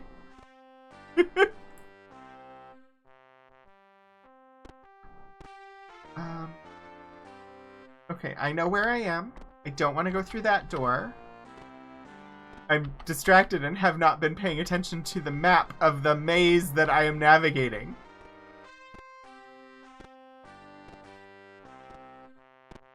Hello, Shrine! I have found you! Let me search! A card with strange marks. Also, enter. I want Seyhild to enter this shrine, Shrine of Wisdom, and purchase 15, please. Right. Seyhild should now have the maximum wisdom that Seyhild can have, which is 50. Which, if I pull up the manual, Seyhild is an elf, and max wisdom is 50.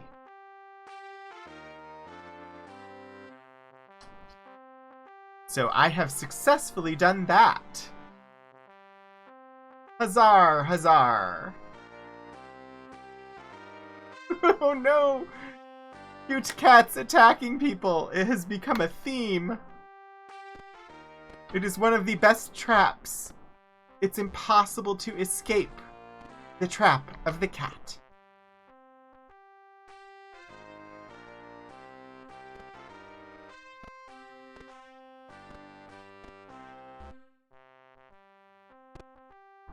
Now navigating northward through the mountainous forest. On our way to find our next shrine.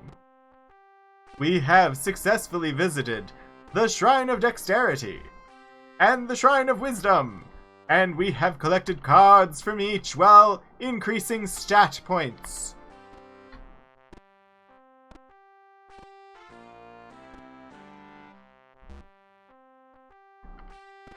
Yes, Melba, I was talking about it earlier. The Gax Pack, which is a show on the GaryCon Live Twitch channel that airs on Saturdays at 5 p.m. Pacific time, which for me that means starts at 8 p.m. It is a TTRPG live play show DM'd by Jason Charles Miller, with players Adriana Cazador, Vivid Vivka, E. Dave Walters, and Eric Campbell, and Abria Iyengar, although Abria is currently taking a break because, if you hadn't noticed, she's, well, everywhere and doing everything.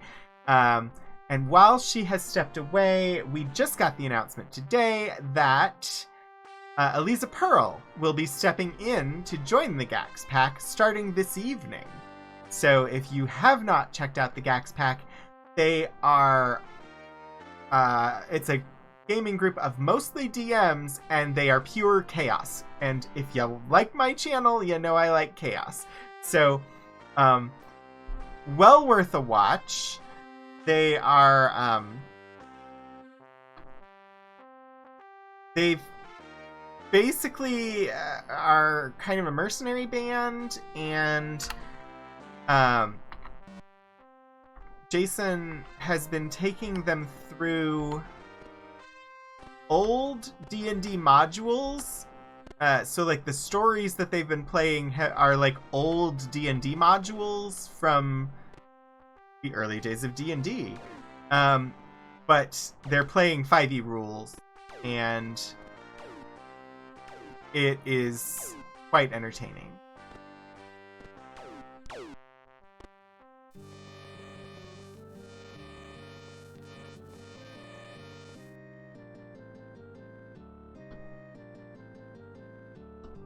I want to kill the pirates. We will cast Cleric spell O.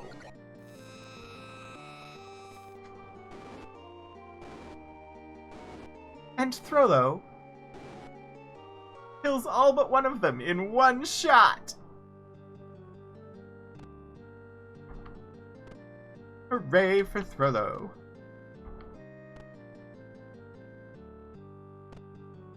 That is what happens now that Throllo has plenty of magic to work with. And we will board this ship. Sounds like there's another ship in this water here somewhere. Throllo's our healer, but currently also has the most magic. So, also our heavy hitter.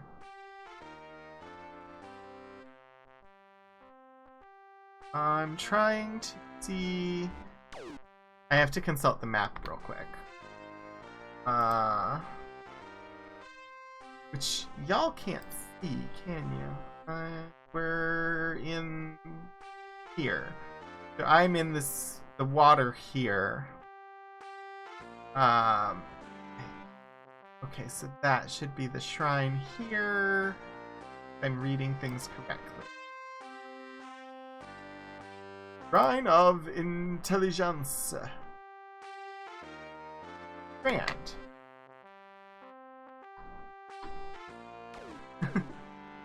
Vanna's animated emotes are quite fun, Melba.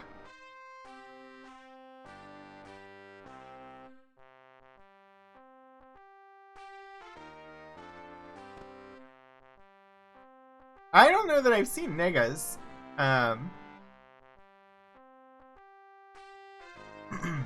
I do not have access to do animated emotes. Right now they are for partners only. They've said that they hope to have them for affiliates later in the year. Yeah, soon, TM. And they also keep sending me things telling me that the free tier of emotes is coming, or that it's being beta tested, and it's like, well, great. Let me know that if I'm part of the beta test and can do some. Otherwise, I don't care at this point. I know that they're coming and that matters, but you keep sending me repeated notices about free tier emotes available to people without a subscription. You keep sending me things about it, but I don't have them. I can't load any in for that. I'm not part of that beta. So why do you keep sending me notices about it? Anyway, sorry. Search! A card with strange marks. And we're at the Intelligence Shrine, so we're going to start with Seyhild entering and offering 55?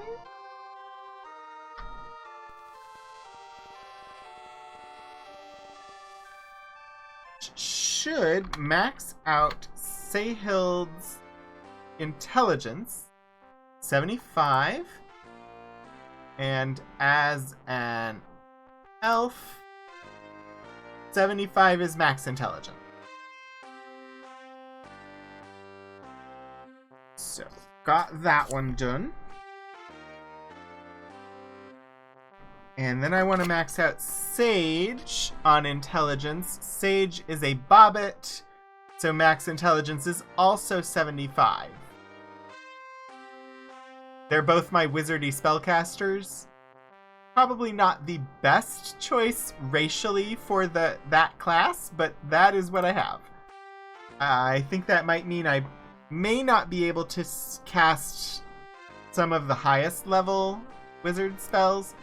We'll see. I don't know. But first I need to join gold to Lark Sage. And then enter with Sage, and we will give 50 hundreds.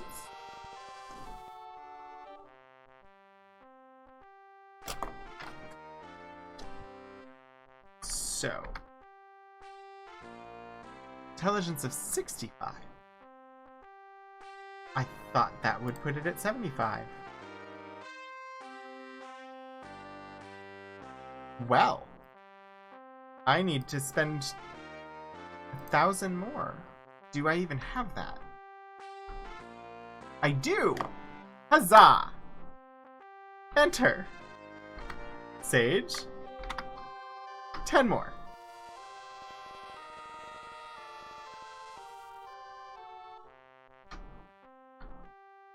There we go. Maxed out on intelligence. So should be a bit more able to cast some of these spells now. Got one more shrine to visit. I don't know where it is. Where is this shrine? Over here.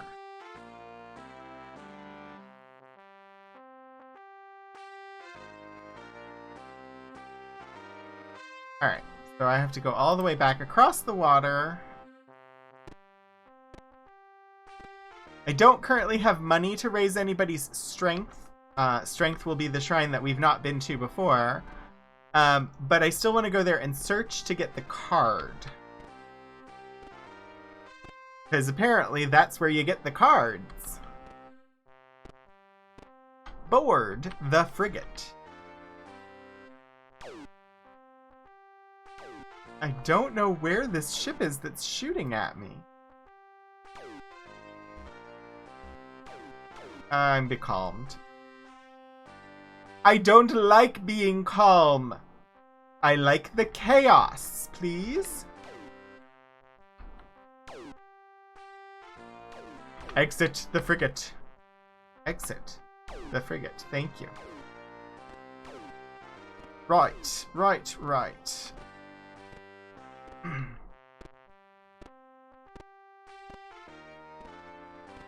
Ambrosia.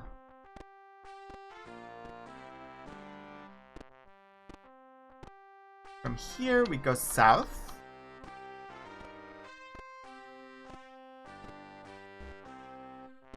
And then we go west. South. Back out this door.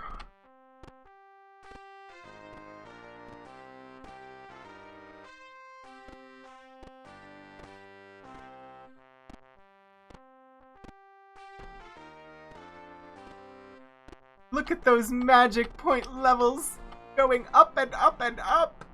Seyhild is up to 37. Sage is up to 36. Throllo's at 73. We know Throllo maxes out at 99. The others, it's so nice to see.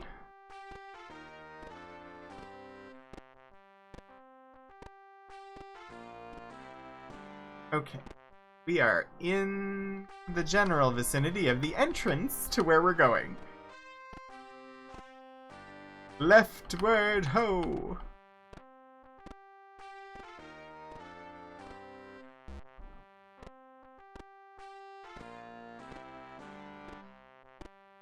Alright, we're gonna find some dark woods here in a moment, according to the map that I am looking at. Maybe?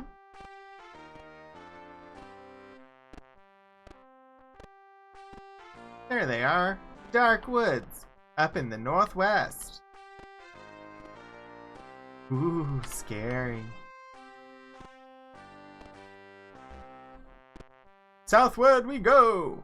Okay, eastward we go! Southward, eastward, southward, southward, westward, southward.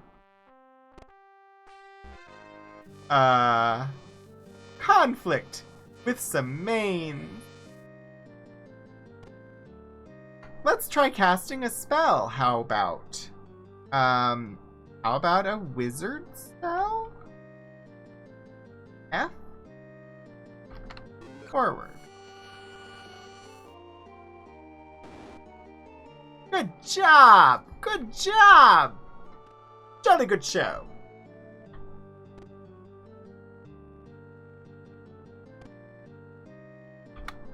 Can we do it again? We have enough? MP too low.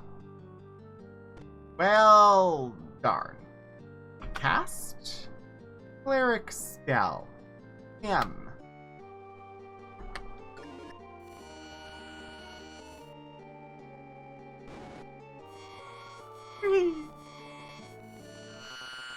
Thankfully, it was only one of them. Get the chest, please.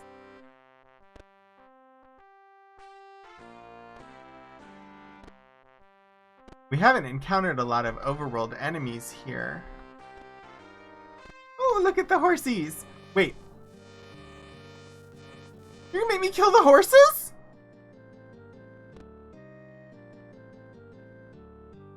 Please tell me I don't have to kill the horses.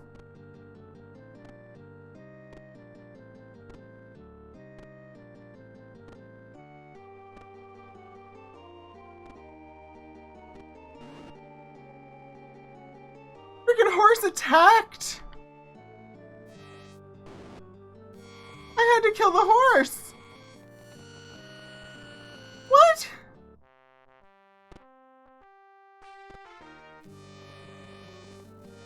I wanted the treasure chest. Why can't I just, like, tame the horses?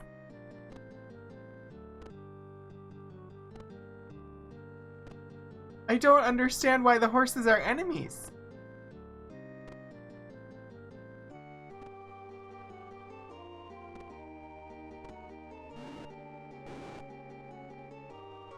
I mean, I will kill them because they're attacking me and I can't exit the battle without doing so. But...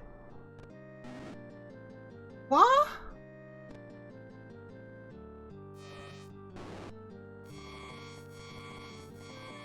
They're experienced 6 enemies. I don't understand. They had trapped chests on them. Why? Why do the wild horses attack? This is not a thing I enjoy. No, no attacking horses.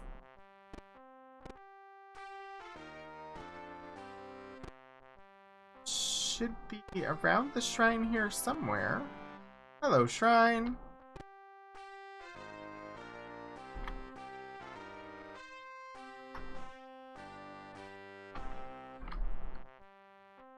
Okay.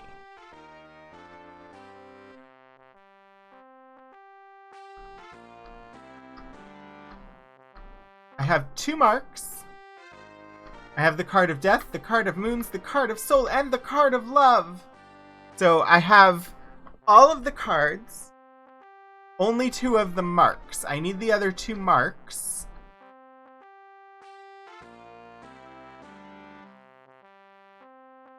But I may have everything that I actually need from Ambrosia. I definitely need to level up some more. Just to raise my hit points higher. But we're really close to being able to head to the end of this game.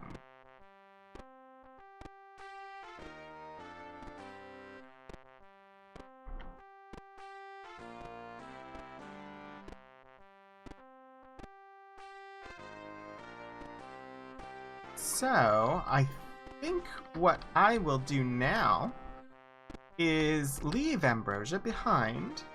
Ambrosia, the land where the horses attack me, and head back to Caesarea so that we can go about locating these last 2 marks.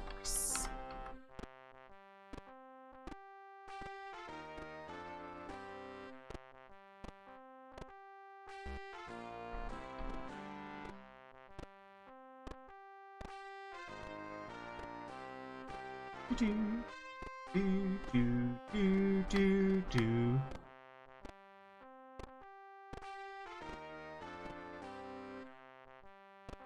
I just have to steal another ship.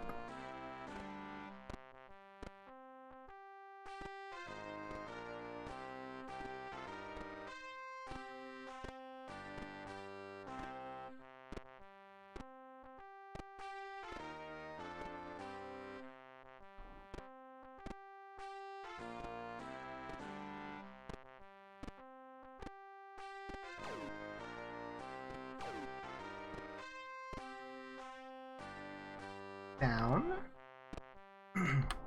West. North. West. West. North. North. West. West. North. South. West. South. East. South. East. South. East. South. East. North. Hello, friggin' pirates.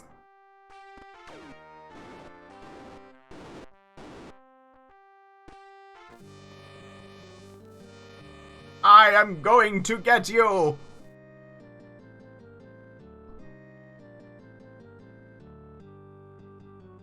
Let's see, what should we cast? We're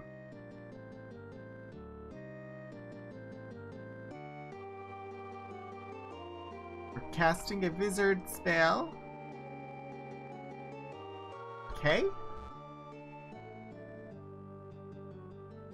Apparently that one does not work. Oh, I should have cast my cleric spell though. Is all good, is all good.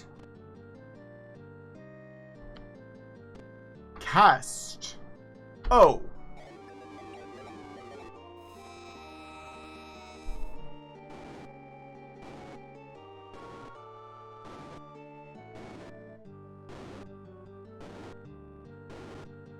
Nice job, Throllo! Board the frigate. Now I have to contend with the wind again. It's not doors, it's wind.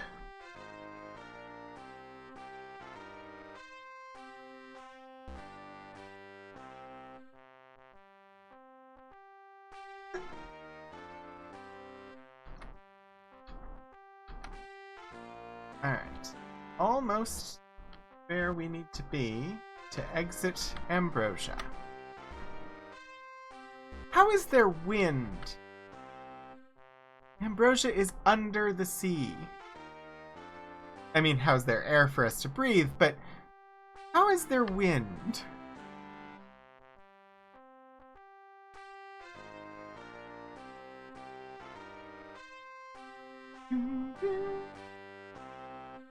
But it says wind.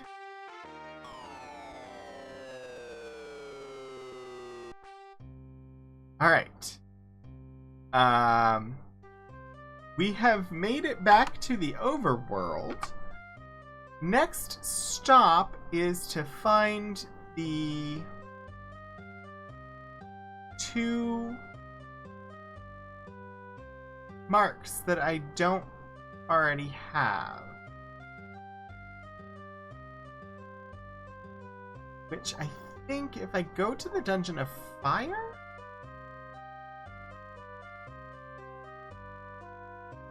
Let's look. If you live underwater, maybe that's what you call it. This is a valid point. Why are you having valid points in my stream?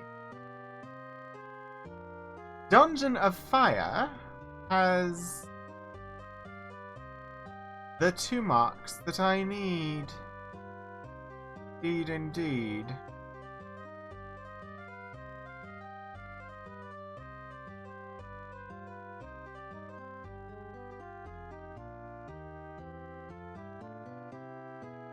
Well, that's gonna be our destination, is the Dungeon of Fire.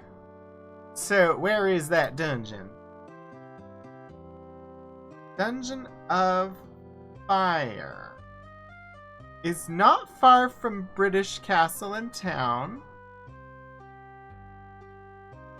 That is our new destination. We're heading to the castle, because I've had at least one person level up since the last time I went there. We're currently next to the town of Moon, so if I go west, it should put me in the general vicinity of where I want to go. Logical Kira is logical.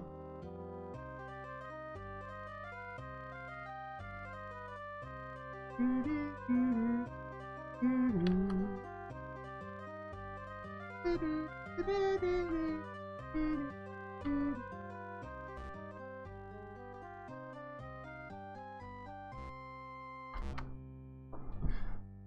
with the be calm! Stop the calm winds! Just give me some wind at my back so that I can sail where I need to go.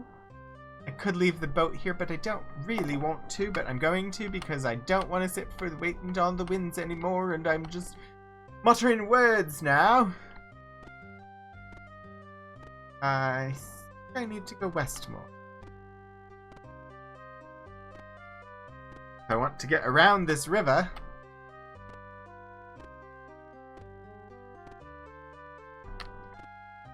Alright. Alright. We're doing good now. As far as I know, I have 0 plans for the 4th of July. I'm not streaming tomorrow. Normally would have a stream on Sunday. Decided to take the day off. Partly because I was like, well, there's probably going to be a lot of fireworks, and partly because I can use the day off. But I'm unaware of any, like, food holiday stuff that we have planned or anything like that. I think we're literally just gonna have a day off. Which means I'm probably going to play video games before we play D&D. I'll probably end up playing some more of the Dungeons & Dragons Dark Alliance game, which is fun to do, and I'm working on just, like, leveling and getting gear that looks good and is useful. Because looks good is important. Plus, the other thing I would do is just wander around in Valheim all day, and it feels more productive to play Dark Alliance right now.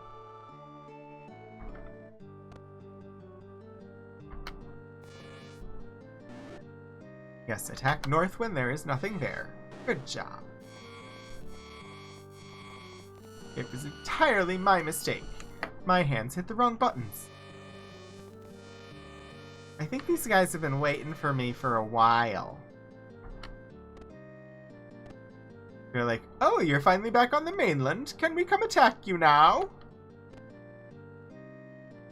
Well, I suppose if you really want to attack me, it's okay. I guess you can. I'm just gonna teach you what happens when you attack the protagonists in a game after they've had a chance to level up some of their stats.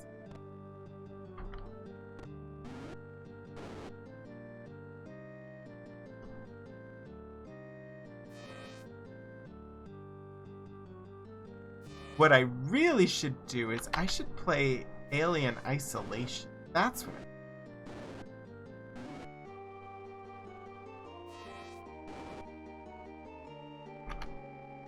if you remember, on April 25th, we played some Alien Isolation, the very beginning of it, and I quite enjoyed it because it's Alien as a video game. We didn't get very far in. The reason I know that it was April 25th that we did that was because that's Alien Day.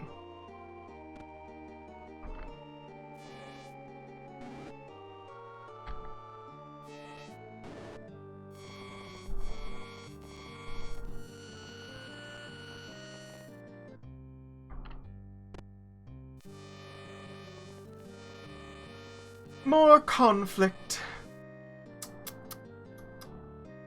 Player 1. Player 2. Cast for me a wizard spell.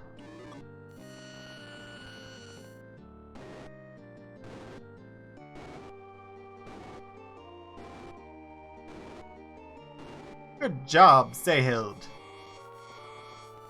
Ooh, and you leveled up from that. Nicey nice. I have a queue of people lining up to attack me at the moment. How about you cast the spell this time, Sage?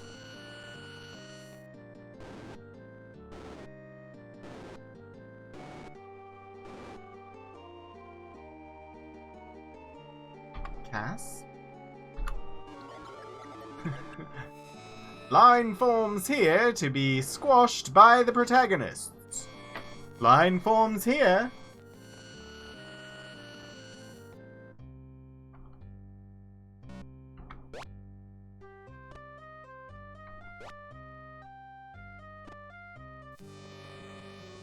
Brigands! Well, I think we can take care of them. Oh, I don't have enough magic for the spell. Well, that's okay.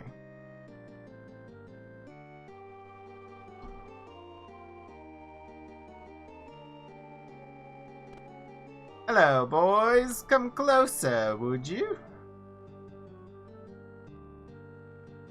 You've nothing to fear. We're just 4 little old protagonists here.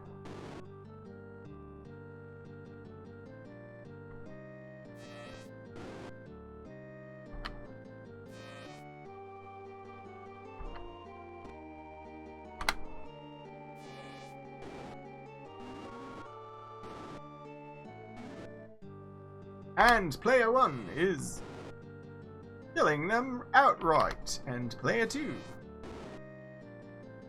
And player 3. I even upped your dex! Sage, come on! Actually, no, I upped Sahild's dex. Sage still has crap dex.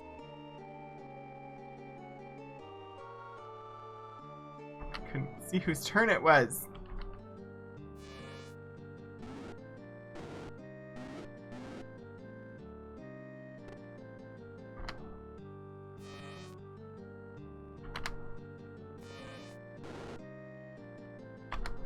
I wonder if these brigands run a radio program.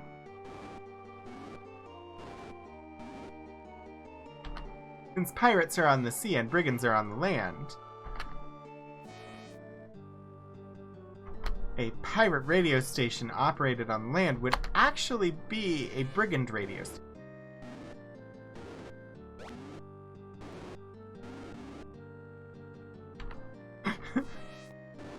And that's a very inside baseball joke for Kira.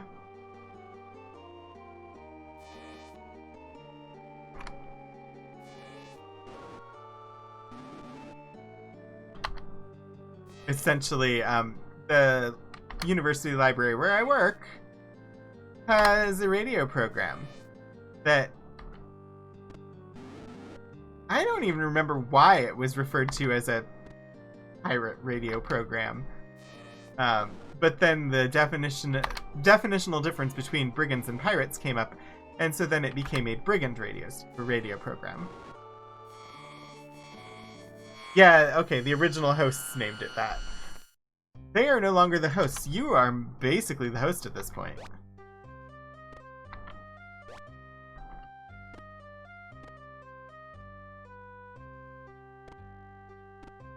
Okay, I don't know how much money I have. Let's find out.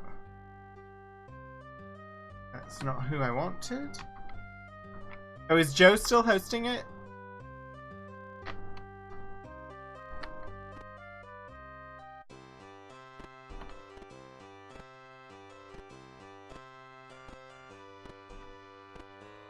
I haven't listened in a while.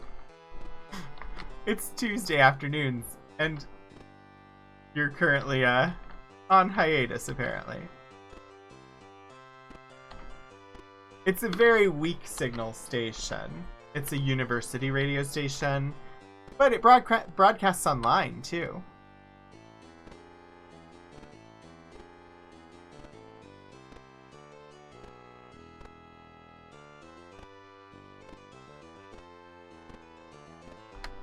Let's see. Lord British should grant additional hit points to all of us. I think we've all leveled up since the last time I was here. Transact. Welcome, my child. Thou art greater.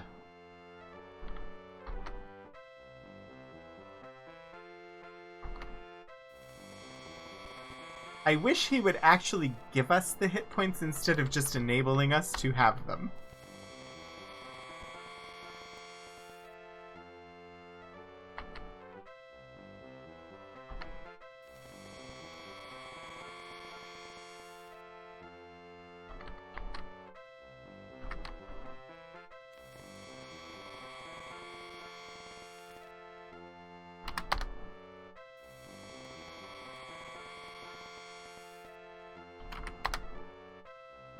Alright.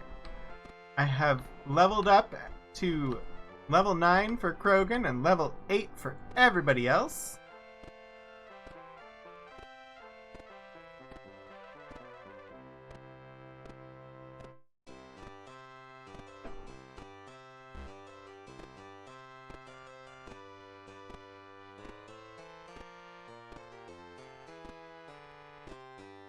That. Go ahead and heal up. Yes!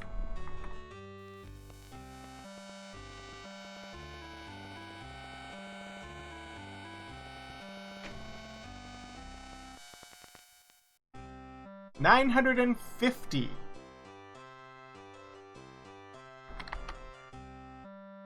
Healing. Yes. 2. I've almost broken 1,000 hit points.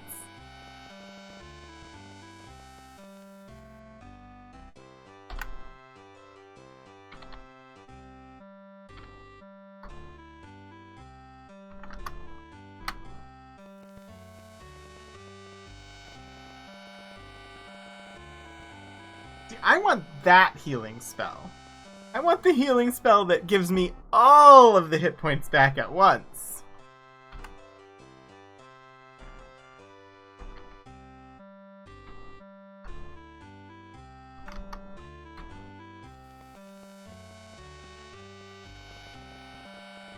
I also want mana potions to replenish magical power faster. Alright. Freshly leveled, freshly healed. Off to the Dungeon of Fire they went. Seeking 2 more mysterious marks. The Mark of Fire and the Mark of Force.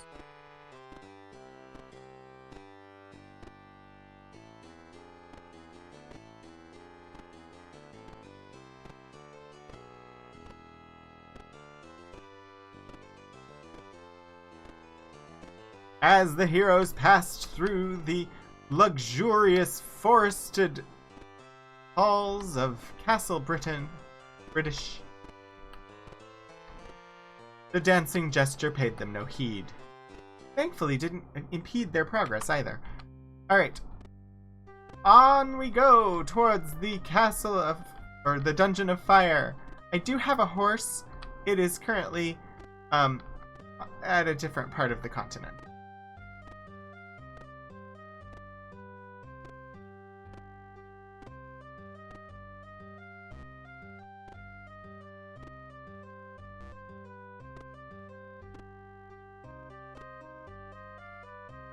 Dungeon of Fire! Alright. Enter. Pause. Let me look at where I'm going. Hello, Clue Book. Dungeon of Fire.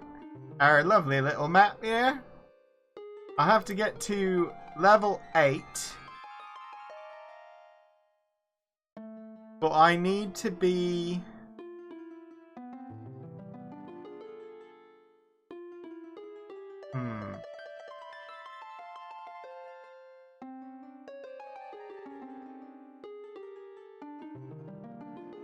What happen if I just cast the down spell over?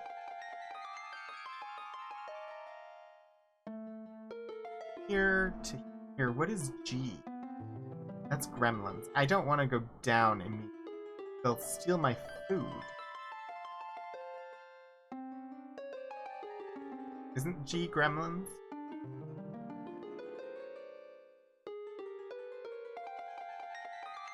No, G is chest. So I should be good to go down immediately. If I cast the down spell, it takes me down 1 level, and I'm on top of a chest. And then from there, nothing. And then from there, nothing. And then from there, F.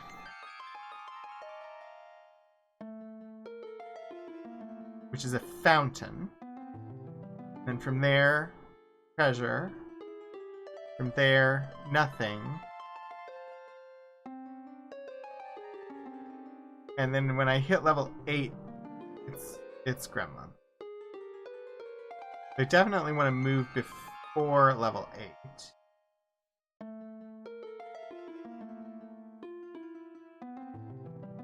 Seems like the best level to move on would be 5. Move away from the fountain. Where the ladder is?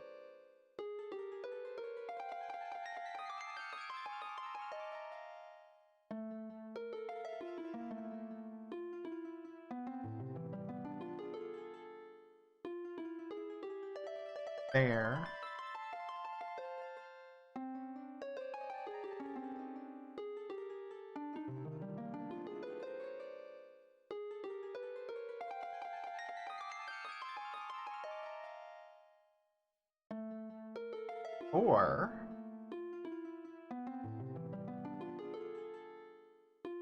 Or let's try cast.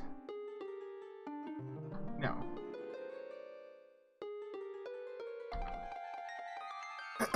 Misty writing. Beware the fires of hell. It's dark. Heading south. Should encounter a fountain. No one's drinking.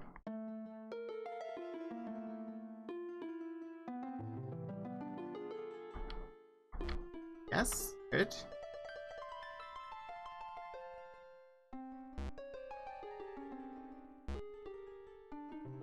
Cast by Seyhild.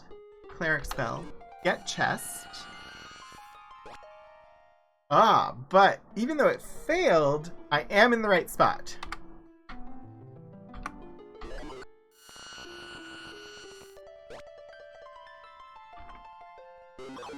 This chest is apparently difficult to get. Right. So now, I should just be able to descend all the way down.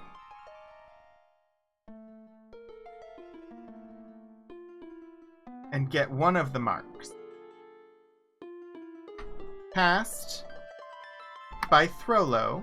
Cleric spell. Rekdu. Cast by Seyhild, or by Throlo. Cleric spell. Rekdu again. And now we're on level 3 of the dungeon. Cast down. Level 4.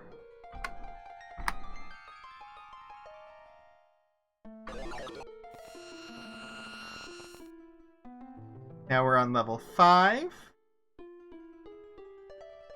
And we will climb. No. I don't know the command. Player reference card. How do I climb down? Descend. I descend.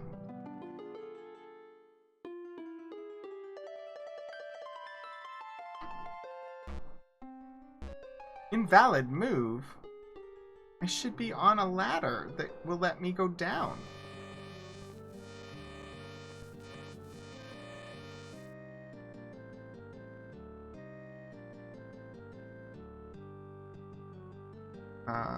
Cast cleric spell A. Failed. Well, I'm saving my magic.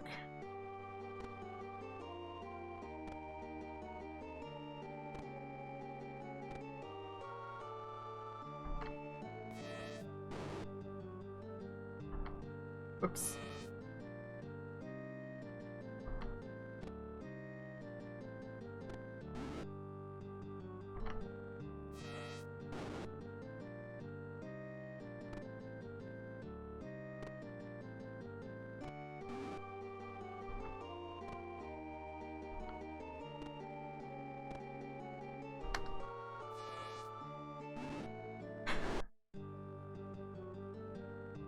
Oh boy. Alright, we have killed the ghoul. Now there should be a chest where we're standing, so let's get the chest. I want to cast... go ahead and Sage, cast for me Light.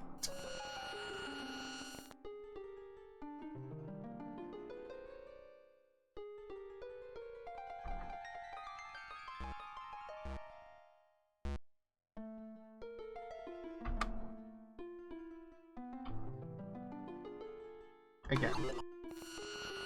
I'm confused.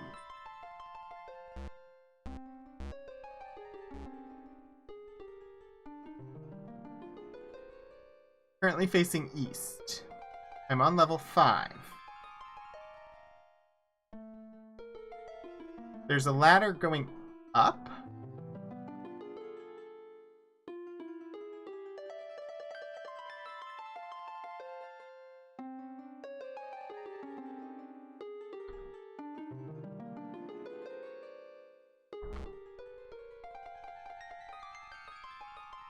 I may have been reading things strangely.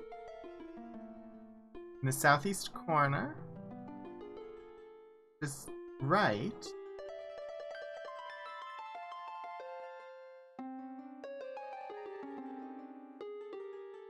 If I go west, 1, 2, 3, 4, 5.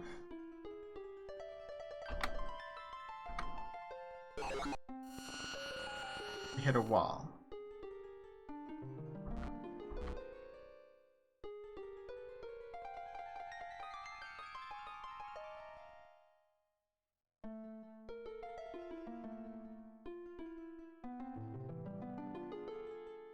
Gonna try it.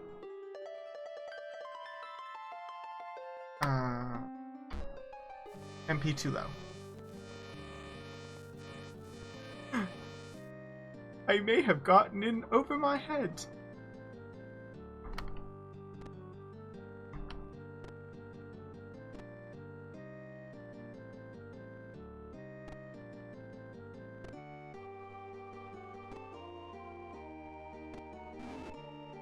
Thought I was doing really well. I'm just up against some titans right now, though, so I should be fine.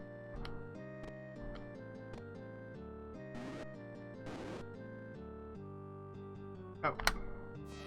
Attacking when they're not in front of you is not a useful solution.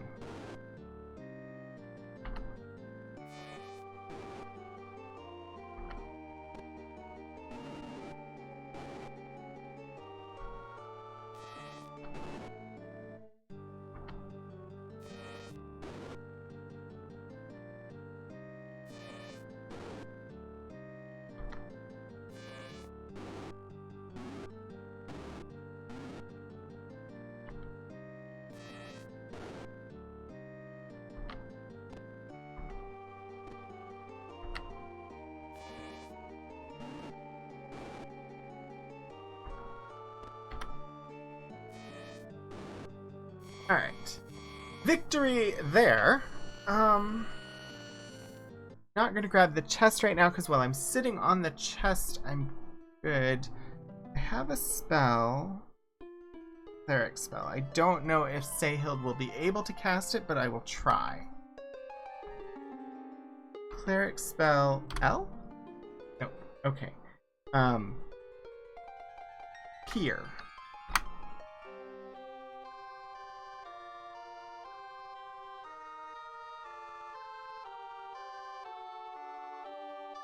This is not where I thought I was.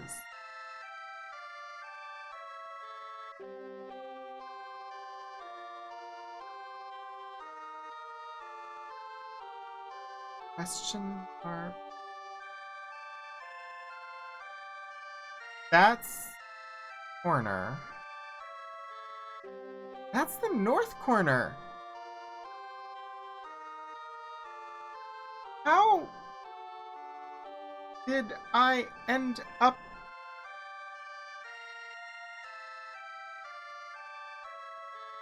Does casting Descend take me to the natural descent point for that level?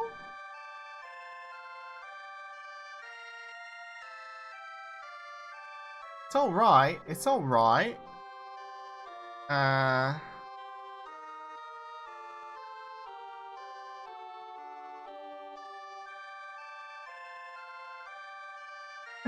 Yeah, a little bit lost. Right. Okay, so there's secret doors here and here. To get me through to where I can descend here. There's a descend there, and a descend there. Puts me there. Gets me out here. Gets me the other brand. Okay. Alright, alright. I think I know.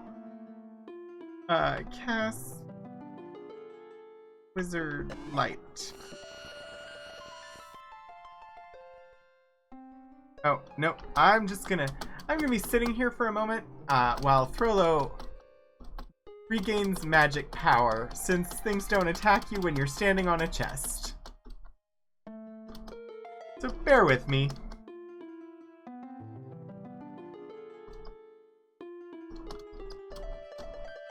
I'm gonna try and get this mark, and then exit the dungeon, and that will be the end of the stream. Just hoping not to die while doing it. And then we'll just have one more mark to get for next week.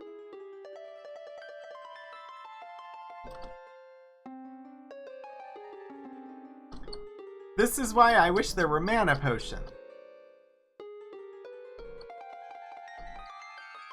So that I could replenish that magic power faster.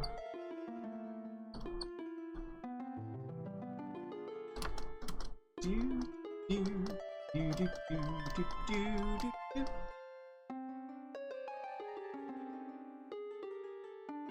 99 sich Luftballons. Right, cast by Sage. Give me some light. This light spell does not last long at all. But it's okay. Walked down through there. Turned the corner. Should walk until I hit a wall.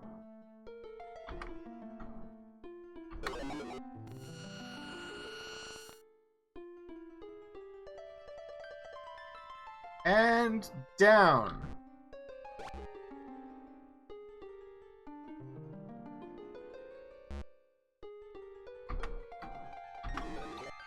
I saw the ladder. Let's descend.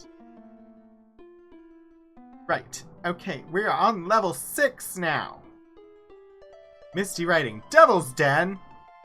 Well, that doesn't sound good.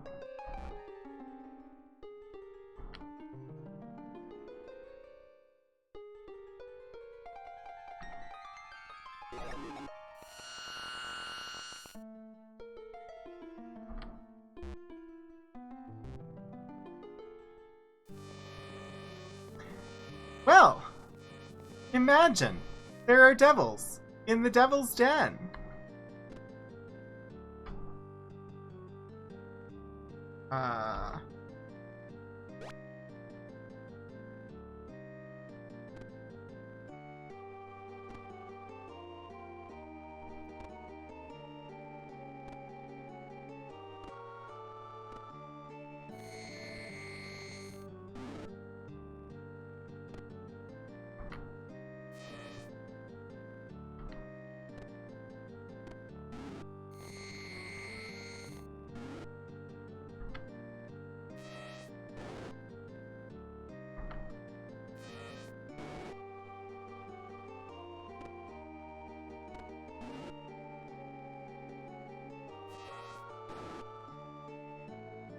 Bye-bye, devil.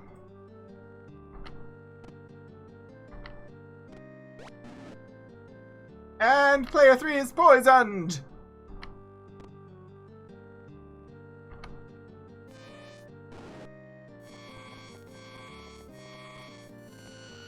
Pure poison. I have a thing for that.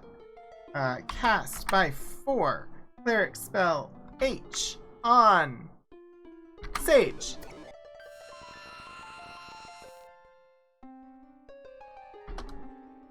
Jolly good job. It's gonna rebuild that magic power again real fast here.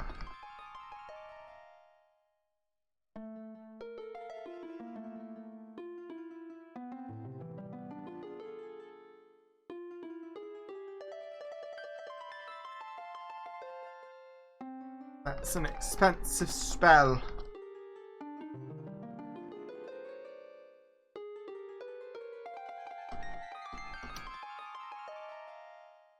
Need to get this chest. Advance until I hit a wall. Cast light.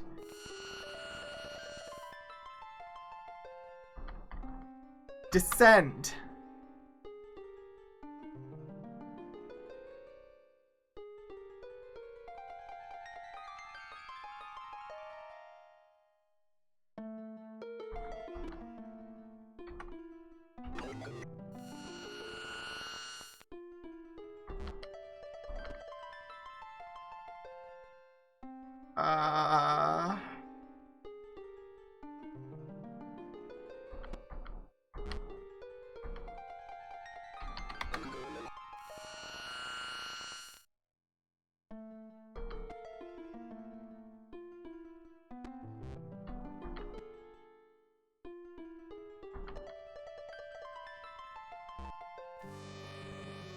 Oh, I'm in the traps?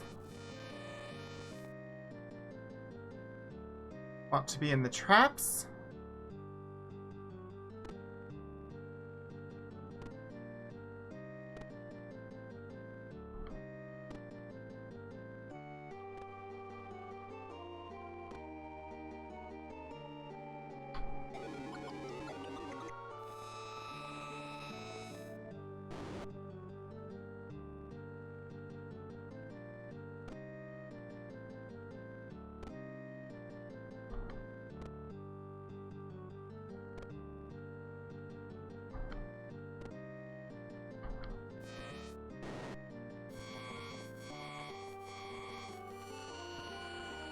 Okay. I need to build magic. How much does it cost for the map? I don't know. Fast 4L? Maybe it costs 50.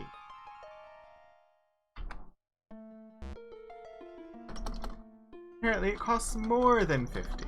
I don't think I have another crystal. Don't. Gem.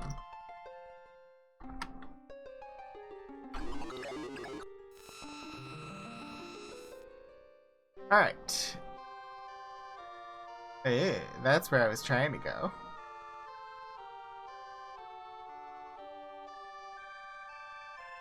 Right, well, in that case... What happens if I just cast down from here?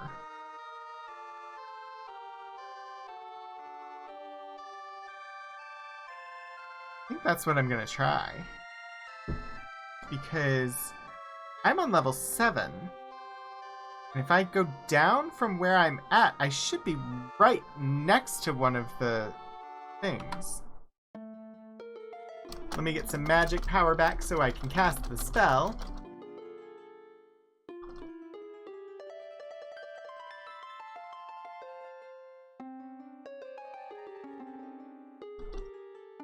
Thankfully, sitting on top of a chest from having killed the Bradles. So nothing's going to attack me while I build this magic power, but the down spell, while not an extremely expensive one, I'm going to need to cast the up spell a few times after it. Actually, I could cast exit dungeon once we're done with this, so just a matter of having enough magic to do what I want to do.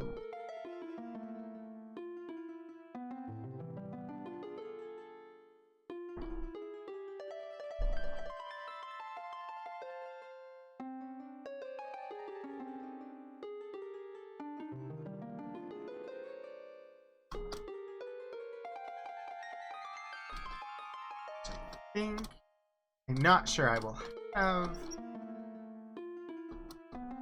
We will give it a go. First, I am going to cast. I'm gonna try casting it with Seyhild and cast down. Now, I'm going to cast with Frollo, the one that gives me the map, because I am on level 8. And I apparently appear randomly on the level. Lovely, lovely, lovely. I need to go.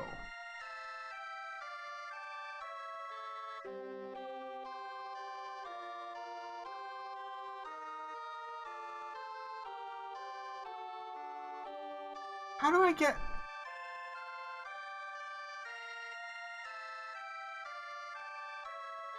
That's a secret door. So I'm here. I don't know if you can see my cursor. I can. I'm like here. If I go west, it'll take me over here. There's a secret door. Gremlins and a gold. There's a bunch of gold chests here. It doesn't really help me.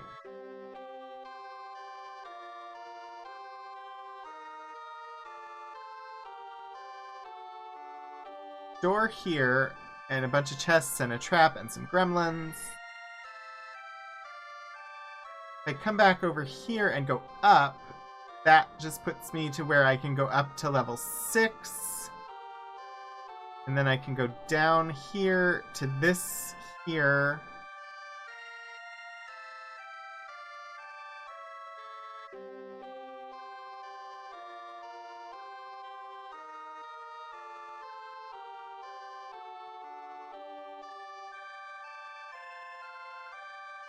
That doesn't help me.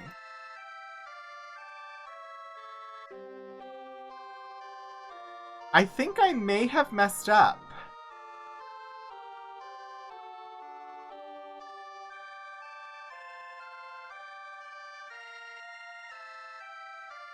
I don't think there's any way for me to get to where I want to go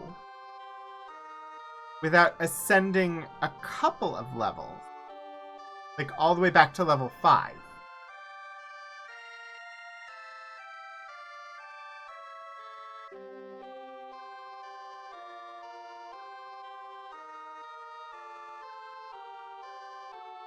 Well, in that case, I'm gonna leave this dungeon.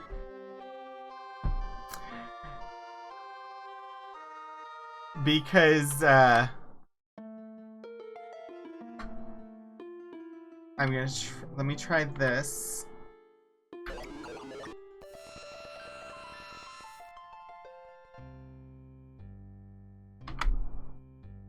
We will save it there, and we will try another dungeon delve next week.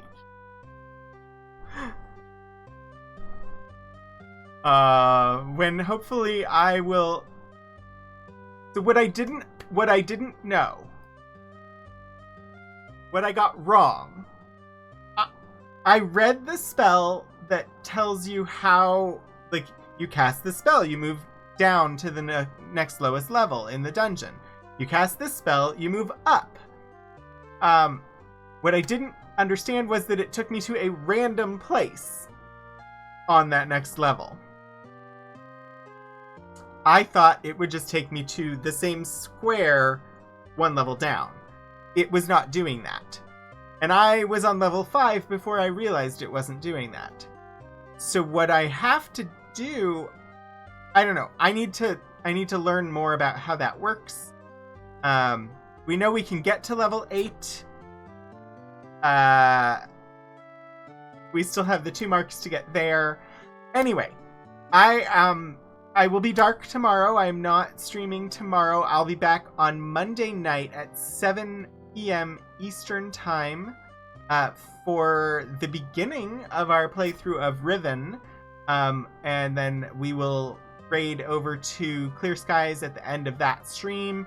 I will be streaming on Wednesday for Archival Adventures. We're starting a series this month where we'll be looking at cookbooks from our Rare Books collection, exploring the theme of American backyard grilling, kind of looking at how it has developed over time. So I'll be starting with kind of the oldest books first and then moving forward in time. And then next Saturday, I will be streaming, but I will be starting at 12:30 p.m. Eastern. So 3 hours earlier than normal, and only streaming for 2 hours so that we can raid into the Streampunk's Alien RPG playthrough. And that will be our time for the next 3 Saturdays. So I may end up having to cancel on the 24th. We'll see. We're getting another car, and that the logistics of getting that car may mean that I might need to cancel because that stream would be earlier and I might not be home in time to do it. But I'll let you know as we get there. Anyway, no stream tomorrow. I'll see you Monday at 7 p.m. for Riven, followed by our raid into the Clear Skies show.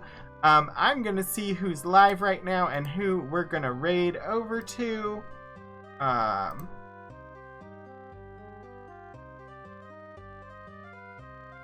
You know, it has been a few weeks since I have raided Hey Smalls. So we are going to go and say hello to Hey Smalls.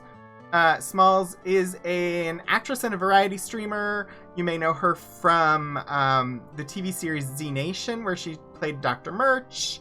The Taco Zone is a lovely place to hang out.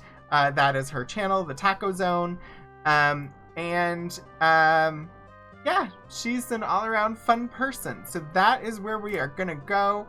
I'm going to set up that raid now. So that I...